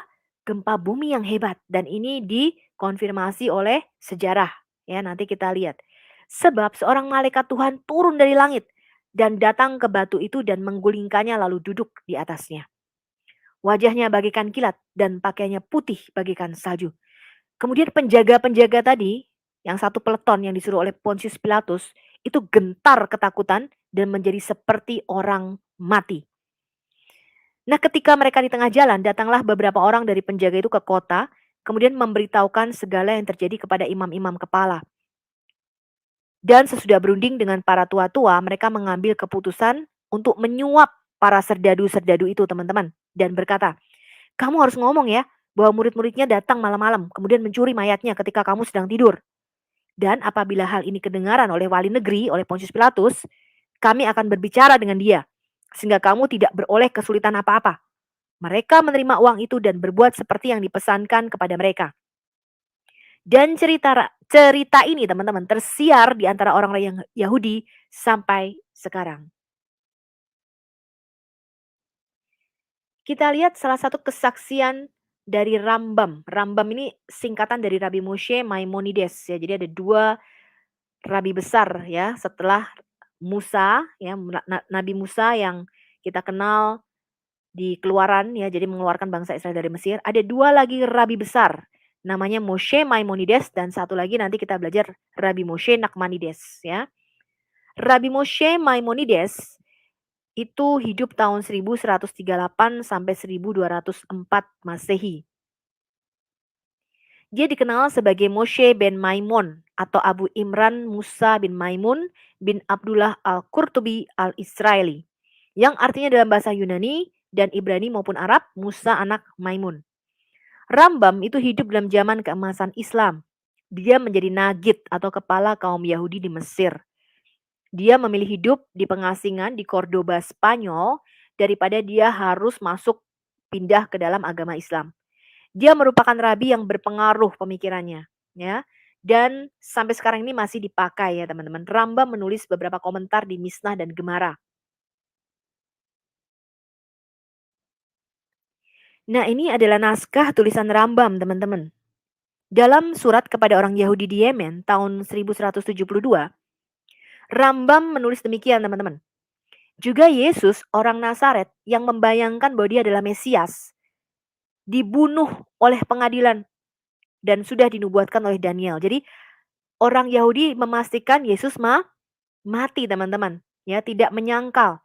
Tapi dia mengatakan demikian. Kitab Daniel tuh sudah menubuatkan juga orang-orang yang lalim dari bangsamu akan membesarkan diri. Sehingga penglihatan itu menjadi kenyataan, tapi mereka akan tergelincir. Jadi Rambam berkata bahwa Yesus itu orang-orang lalim. Ya, karena apakah ada batu sandungan yang lebih besar daripada orang ini? Demikian semua nabi berbicara berkata mengenai Mesias untuk menebus Israel dan menyelamatkan mereka dan mengumpulkan orang-orang yang terbuang dan menguatkan hukum-hukum mereka. Tapi Yesus orang ini ya menyebabkan bangsa-bangsa lain menghancurkan Israel dengan pedang dan mencerai beraikan sisanya dan membuat mereka terhina, menukar Taurat dan membuat mayoritas dunia melakukan apa? Kesalahan untuk melayani suatu sosok ilahi di samping Allah. Berarti Yesus itu mengklaim ya, dia adalah sosok ilahi di samping siapa? Allah, teman-teman. Nah, sekarang di luar teks-teks otoritatif tersebut di atas yang umum di kalangan Yudaisme, minoritas kecil para rabi itu menganut pandangan yang lebih positif tentang Yesus ya, dengan argumen bahwa Yesus sendiri tidak pernah meninggalkan Yudaisme atau bahwa ia melakukan hal yang baik bagi orang bukan Yahudi. Di antaranya yang menganut pandangan positif ini adalah Rabi Jacob Emden. Ya, dia menulis, orang Nazaret ini menampilkan dua kebaikan di dunia. Di satu sisi, ia menguatkan Taurat Musa secara mulia, sebagaimana disebutkan sebelumnya. Dan tidak satu pun orang bijak kita berbicara lebih tegas tentang ketidakberubahan Taurat seperti Yesus. Di sisi yang lain, dia melakukan banyak hal yang baik terhadap orang asing, ya, non-Yahudi. Moses Mendelssohn, ya, Rabi Moses, menggambarkan Yesus sebagai rabi teladan, sebagai rabi yang setia. Kemudian Rabi Eliah Ben Amos melihat kemiripan etika dalam Injil dan Talmud dan menyimpulkan tidak mungkin Yesus meninggalkan Yudaisme. Yesus adalah seorang Yahudi yang baik. Ia tidak bermimpi mendirikan agama tandingan. Kemudian Rabbi Levinson menegaskan Yesus adalah seorang Yahudi yang taat hukum. Ini adalah bukti kelima teman-teman, Lucian dari Samosata. Ya, teman-teman Kristen perlu catat ini ya. Lucian ini adalah orang Syria, hidup sekitar tahun 115 sampai 200 Masehi. Dia seorang penulis novel yang satir, suka menyindir kehidupan orang. Seorang retoris, dia membujuk orang lain melalui kata-kata dan logika. Dia menulis The Passing of Peregrinus ya, tentang seorang ex-Kristen yang menjadi sinis, menjadi pemberontak, kemudian meninggal di tahun 165 Masehi. Dalam novelnya, dia menulis, saat itulah ia belajar kebijaksanaan luar biasa dari orang-orang Kristen dengan bergaul dengan para imam dan juru tulis mereka di Palestina. Dan apalagi, dalam waktu singkat, ia membuat mereka terlihat seperti anak-anak. Karena ia adalah seorang nabi, pemimpin sebuah sekte aliran agama, kepala jemaat, dan segalanya dia melakukan sendirian. Dia menafsirkan dan menjelaskan beberapa buku mereka dan menulis beberapa sendiri katanya. Mereka memuji dia sebagai Allah, menetapkan dia sebagai pemberi hukum, dan menetapkannya sebagai pelindung untuk memastikan orang-orang lain yang masih menyembahnya, pria yang disalibkan di Palestina karena ia memperkenalkan kultus baru ini ke dunia. Ya, jadi Yesus mati disalib teman-teman ya di Palestina. Ini kesaksian Lucian dari Samosata. Kemudian Lucian dari Samosata itu juga menulis, orang-orang Kristen Anda tahu, menyembah seorang pria sampai hari ini. Tokoh terkemuka yang memperkenalkan ajaran-ajaran baru mereka dan disalibkan karena hal itu. Ini tahun 100 ya teman-teman. Jadi tuduhan Hajah Iren Handono ya, Ibu Hajah Iren Handono yang terkasih dan terhormat ya, mengatakan Yesus diangkat sebagai Tuhan tahun 325 itu kesalahan besar. Itu adalah kebohongan publik. Tidak sejalan dengan sejarah ya teman-teman. Lucian dari Samosata kemudian menulis demikian. Anda lihat makhluk-makhluk sesat ini memulai dengan keyakinan umum bahwa mereka itu abadi untuk selamanya. Yang menjelaskan penghinaan terhadap kematian. Dan pengabdian diri secara sukarela yang ada di antara mereka secara umum. Kemudian mereka terkesan oleh pemberi hukum asli mereka bahwa mereka semuanya adalah saudara. Ya, jadi orang-orang Kristen waktu itu menganggap diri mereka adalah saudara semuanya ya, satu keluarga. Sejak mereka bertobat dan menyangkal dewa-dewa Yunani. Dan menyembah siapa? Orang bijak yang tersalib yang hidup menurut hukum-hukumnya. Ya.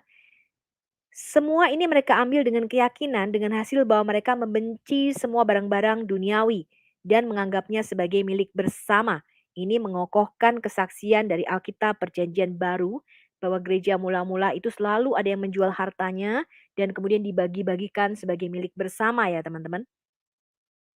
Sofis atau orang bijak yang disalibkan ini adalah bahasa sindiran ya. istilahnya diejek oleh Lucian. Digunakan untuk menipu atau untuk guru yang hanya mengajarkan uang. Ya, jadi Lucian ini membenci orang Kristen, teman-teman, karena menyembah seseorang yang dianggap penjahat yang layak dihukum mati, dan terutama dia membenci orang yang disalibkan. Bukti keenam adalah dari Suetonius, ya. Suetonius atau yang disebut dengan Gaius Suetonius Trangulus, ya teman-teman, ini hidup 69 Masehi sampai 122 Masehi. Jadi sangat-sangat dekat dengan sejarah, yaitu awal-awal Injil ditulis, ya teman-teman. Dia adalah seorang sejarawan Romawi dari dinasti Kekaisaran dan seorang pejabat pengadilan pada masa pemerintahan Kaisar Hadrian tahun 117 Masehi sampai 138 Masehi. Dia juga teman Plinius the Younger atau Plinius Muda yang mempromosikan Gaius ini, Suetonius, ya teman-teman, kepada Kaisar Trajan, ya. Dia menulis dalam bukunya Life of Claudius, ketika orang-orang Yahudi terus-menerus membuat kekacauan karena hasutan Kristus katanya, ya. Ia mengusir mereka dari Roma. Dekrit Claudius ini tertanggal 49 Masehi. Dalam karya lain, Life of Nero, Suetonius menulis hukuman oleh Nero itu ditimpakan kepada orang-orang Kristen, suatu kelas pria yang diberikan kepada tahayul yang baru dan sesat.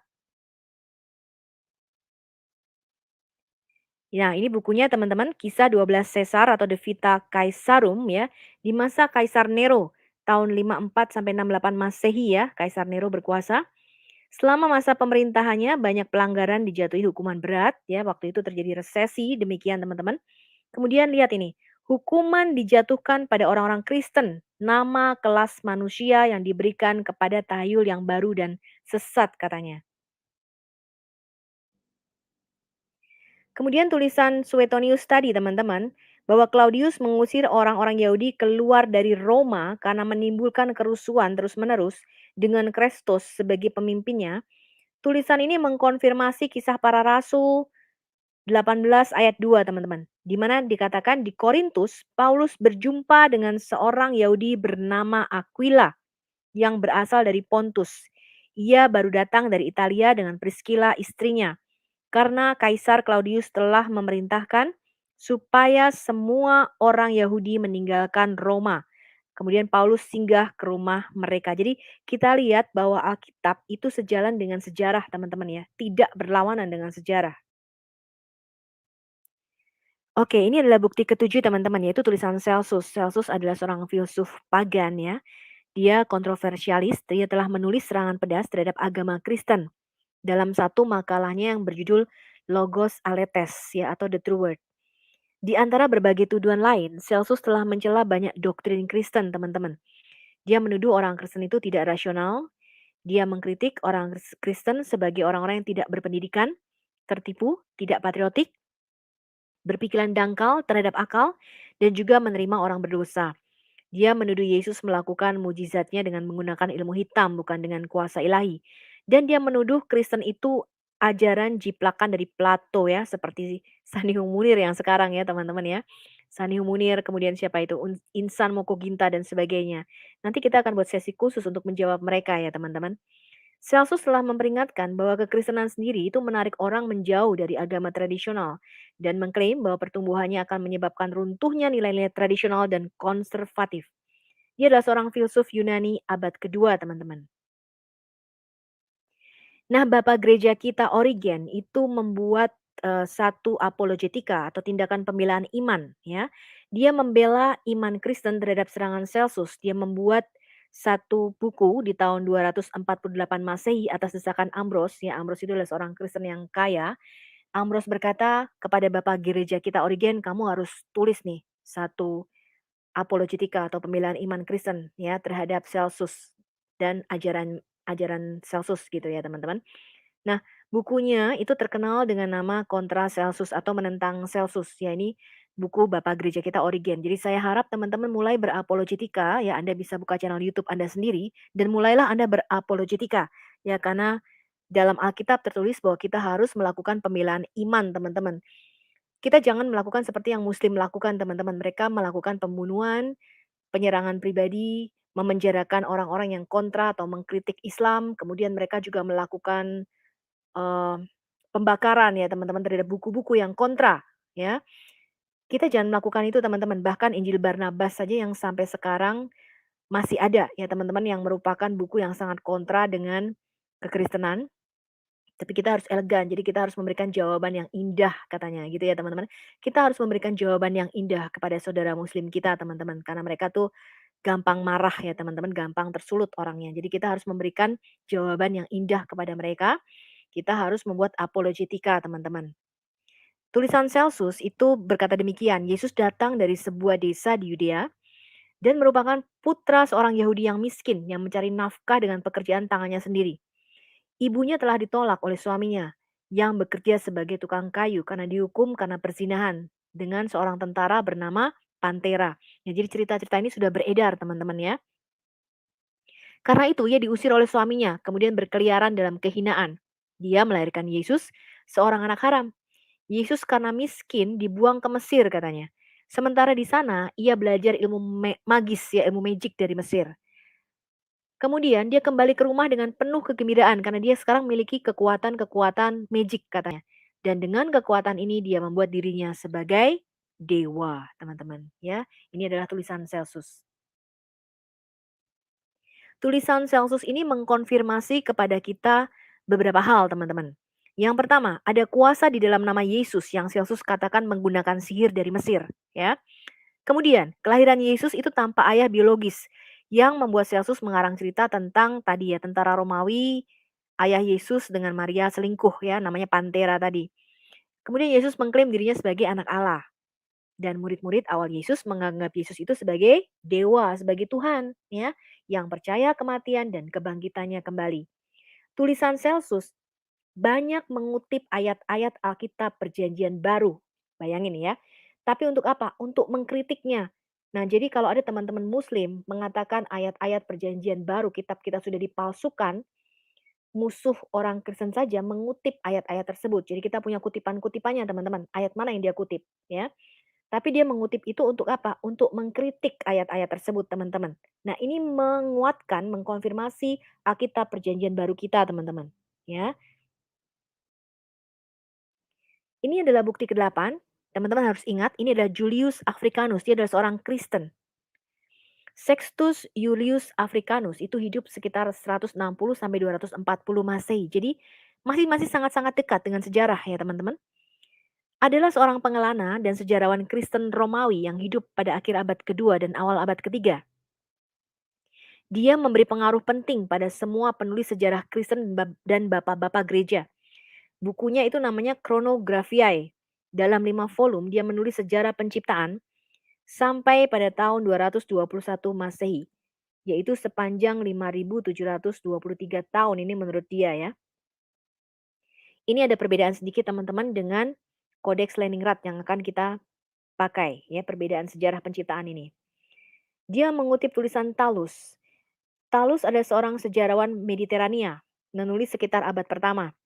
Tulisannya tuh tidak ada teman-teman, manuskripnya sudah nggak ada. Tapi Julius Africanus itu mengutip tulisan Talus pada tahun 221 Masehi tentang kegelapan pada hari penyaliban Yesus. Julius Africanus menulis demikian teman-teman. Dia mengutip tulisan Talus, di seluruh dunia ada kegelapan yang paling menakutkan dan bebatuan digerakkan oleh gempa bumi. Jadi ada kegelapan dan gempa bumi. Ini juga dicatat dalam sejarah bangsa-bangsa lain ya. Nanti kita lihat dalam sejarah Cina teman-teman. Dan banyak tempat di Yudea dan daerah-daerah lain diselimuti kegelapan. Talus menulis kegelapan ini dalam buku ketiga sejarahnya. Dia menyebutkan kegelapan seperti ini tampaknya tidak ada alasan. Ini seperti gerhana matahari katanya.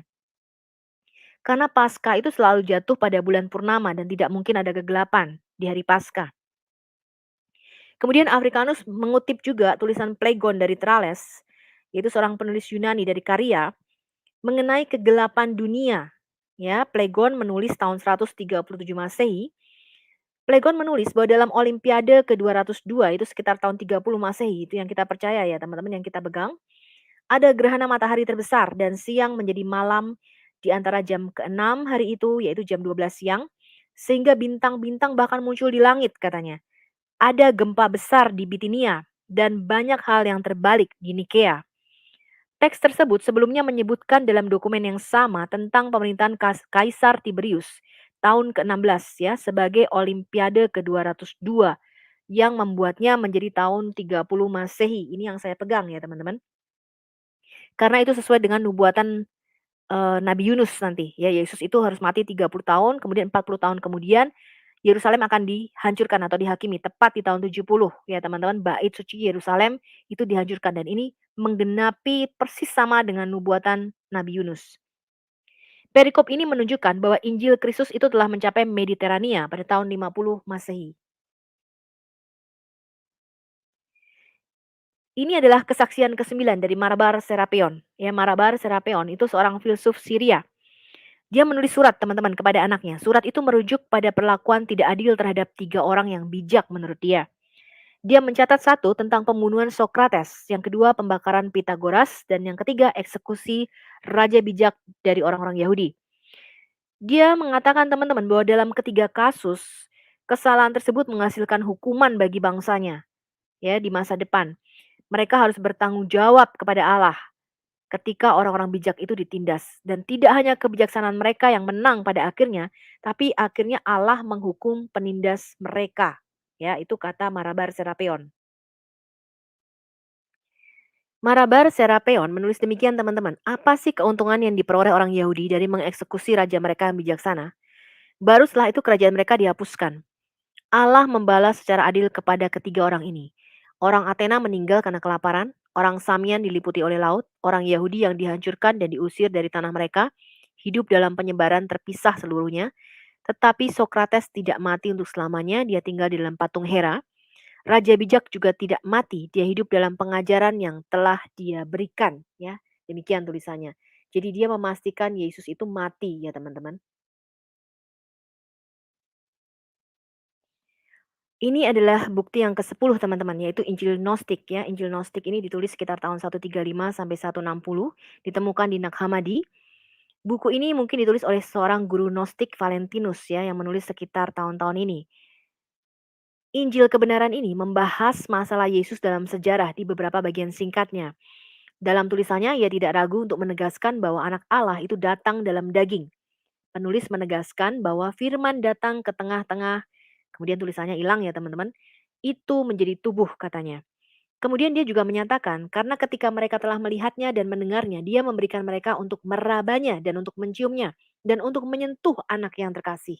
Ketika dia muncul, ia sedang mengajar mereka tentang Bapa, karena ia datang dalam rupa daging. Jadi ini sesuai dengan Alkitab Perjanjian Baru ya teman-teman, dan kesaksian Rasul Yohanes, bahwa siapa yang dia beritakan, dia mengatakan, firman hidup yang telah kami raba, kami lihat, ya, yang kami dengar, itulah yang kami tuliskan kepadamu. Ya, jadi ini sesuai dengan kesaksian daripada Alkitab Perjanjian Baru.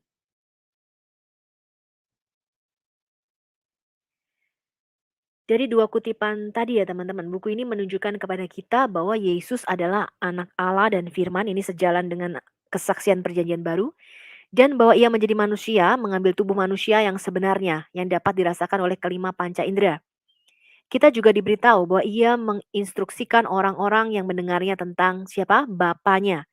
Dan menurut Injil ini teman-teman, Yesus juga mati dan dibangkitkan dari kematian. Yesus bersabar dalam menerima penderitaan karena dia tahu bahwa kematiannya adalah kehidupan bagi banyak orang, ya. Kemudian ini juga mengkonfirmasi teman-teman bahwa Yesus dipakukan di pohon. Yesus memproklamasikan keputusan Bapa di kayu salib.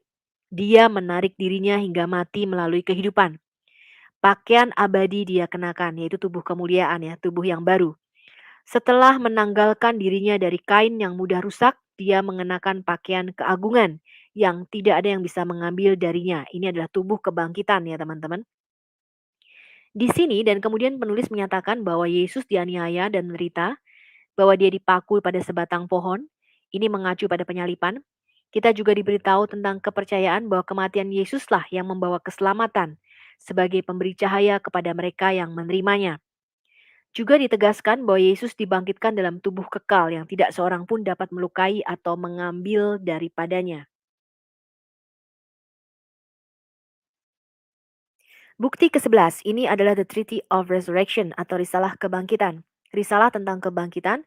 Buku ini ditujukan kepada seorang individu bernama Reginos ya, penulisnya kita nggak kenal.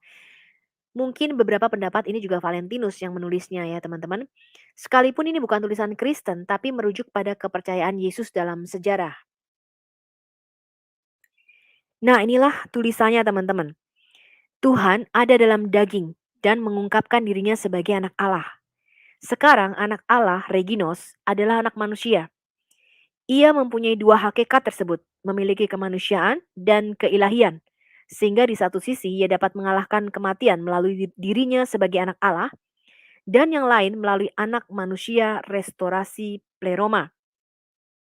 Jadi keilahian Allah itu sepenuhnya diam di dalam tubuh manusia Yesus.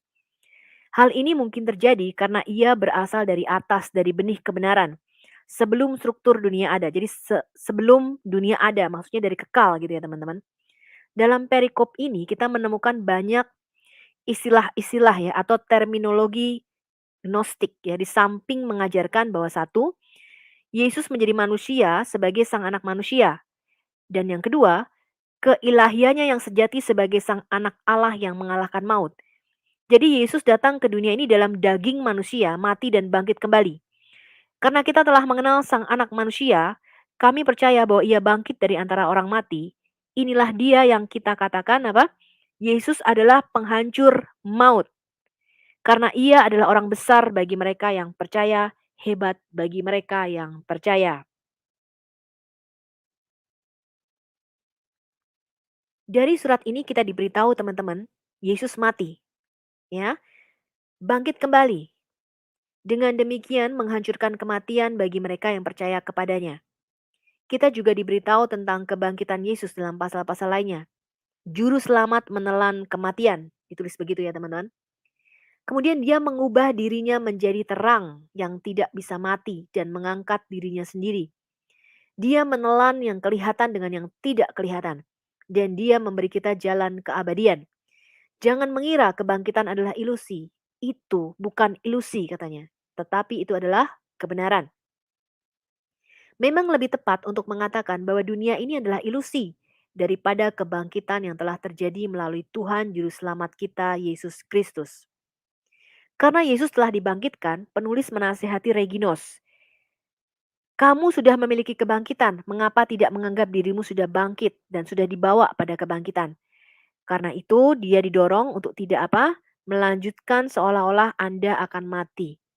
Nah, dengan demikian kebangkitan Yesus memberikan pengharapan dalam membuat orang percaya menyadari bahwa ia telah memiliki kehidupan kekal saat ini, ya, dan tidak boleh hidup dalam ketakutan akan kematian. Pengajaran ini sangat-sangat mirip dengan apa yang ada di Perjanjian Baru ya, teman-teman. Yaitu di Kolose 3 ayat 1 sampai 4 dan Ibrani 2 ayat 14-15 ya. Dan memberikan makna tambahan pada laporan Lucian dari Samosata tadi bahwa orang-orang Kristen yang percaya mereka itu kekal, jadi mereka tidak takut menghadapi kematian. Ini adalah bukti ke-12 yang disebut The Act of Pontius Pilate atau Risalah Pontius Pilatus. Isi dokumen yang konon hilang ini dilaporkan oleh Justin Martyr ya teman-teman sekitar tahun 150 Masehi dan Tertullian tahun 200 Masehi. Keduanya sepakat bahwa ada dokumen resmi di Roma. Dari dua jenis arsip yang disimpan di Roma, yang pertama adalah akte senat, terdiri atas risalah rapat senator. Ini tidak mengandung diskusi tentang Kristus atau kekristenan sejauh yang kita ketahui. Yang kedua adalah prinsipis komentari, terdiri dari korespondensi yang dikirim kepada kaisar dari berbagai bagian kekaisaran. Setiap laporan dari Pilatus ke Kaisar Tiberius itu akan masuk dalam kelompok kedua ini. Justin Martyr itu melaporkan sekitar 150 Masehi bahwa perincian penyalipan Yesus itu dapat divalidasi dari laporan Pilatus. Kemudian dalam karya yang sama, Justin mendaftarkan beberapa mujizat penyembuhan dan menegaskan bahwa dia melakukan hal-hal itu Anda dapat membacanya pada risalah Pontius Pilate katanya. Justin Martyr menceritakan beberapa fakta, percaya bahwa semuanya itu tercantum dalam laporan Pilatus. Nah, perhatikan ya. Tampaknya adalah penyalipan Yesus dengan perincian seperti berikut. Tangan dan kakinya dipaku di kayu salib. Tentara mengundi untuk barang-barang milik Yesus. Tetapi juga ditegaskan bahwa beberapa mujizat Yesus juga termasuk di dalam laporan Pilatus. Kemudian Bapak Gereja Tertulian juga melaporkan bahwa Kaisar Tiberius bertindak atas laporan itu. Tiberius sesuai dengan laporan itu yang pada zamannya nama Kristen menyebar ya di berbagai belahan dunia. Setelah dirinya menerima intelijen dari Palestina tentang peristiwa-peristiwa yang telah dengan jelas menunjukkan kebenaran tentang keilahian Kristus, membawa masalah itu ke hadapan Senat dengan keputusannya sendiri untuk mendukung Kristus. Senat karena tidak memberikan persetujuannya menolak laporannya. Caesar berpegang pada pendapatnya. Dia mengancam kemurkaan terhadap semua penuduh orang Kristen. Tulisan Tertullian ini mengklaim bahwa Tiberius sebenarnya membawa perincian kehidupan Kristus di hadapan Senat Romawi, tampaknya untuk memberikan suara persetujuan. Senat kemudian dilaporkan menolak suara persetujuan Kaisar Tiberius, yang menimbulkan peringatan dari Kaisar untuk tidak melakukan tindakan terhadap orang-orang Kristen. Ini adalah bukti ke-13 dan bukti terakhir yaitu berupa tulisan Plegon. Plegon ini adalah referensi terakhir yang akan kita bahas. Dia digambarkan sebagai seorang yang dibebaskan dari Kaisar Hadrian yang lahir tahun 80 Masehi. Jadi sangat-sangat dekat dengan sejarah ya. Tulisan Plegon dikutip oleh Bapak Gereja kita Origen. Origen mencatat yang berikut ini teman-teman. Sekarang Plegon dalam buku ke-13 atau ke-14, saya pikir dari kitab tawariknya atau sejarahnya tidak hanya menganggap Yesus bisa mengetahui masa depan dan apa yang akan terjadi. Dan semua terjadi sesuai dengan prediksinya.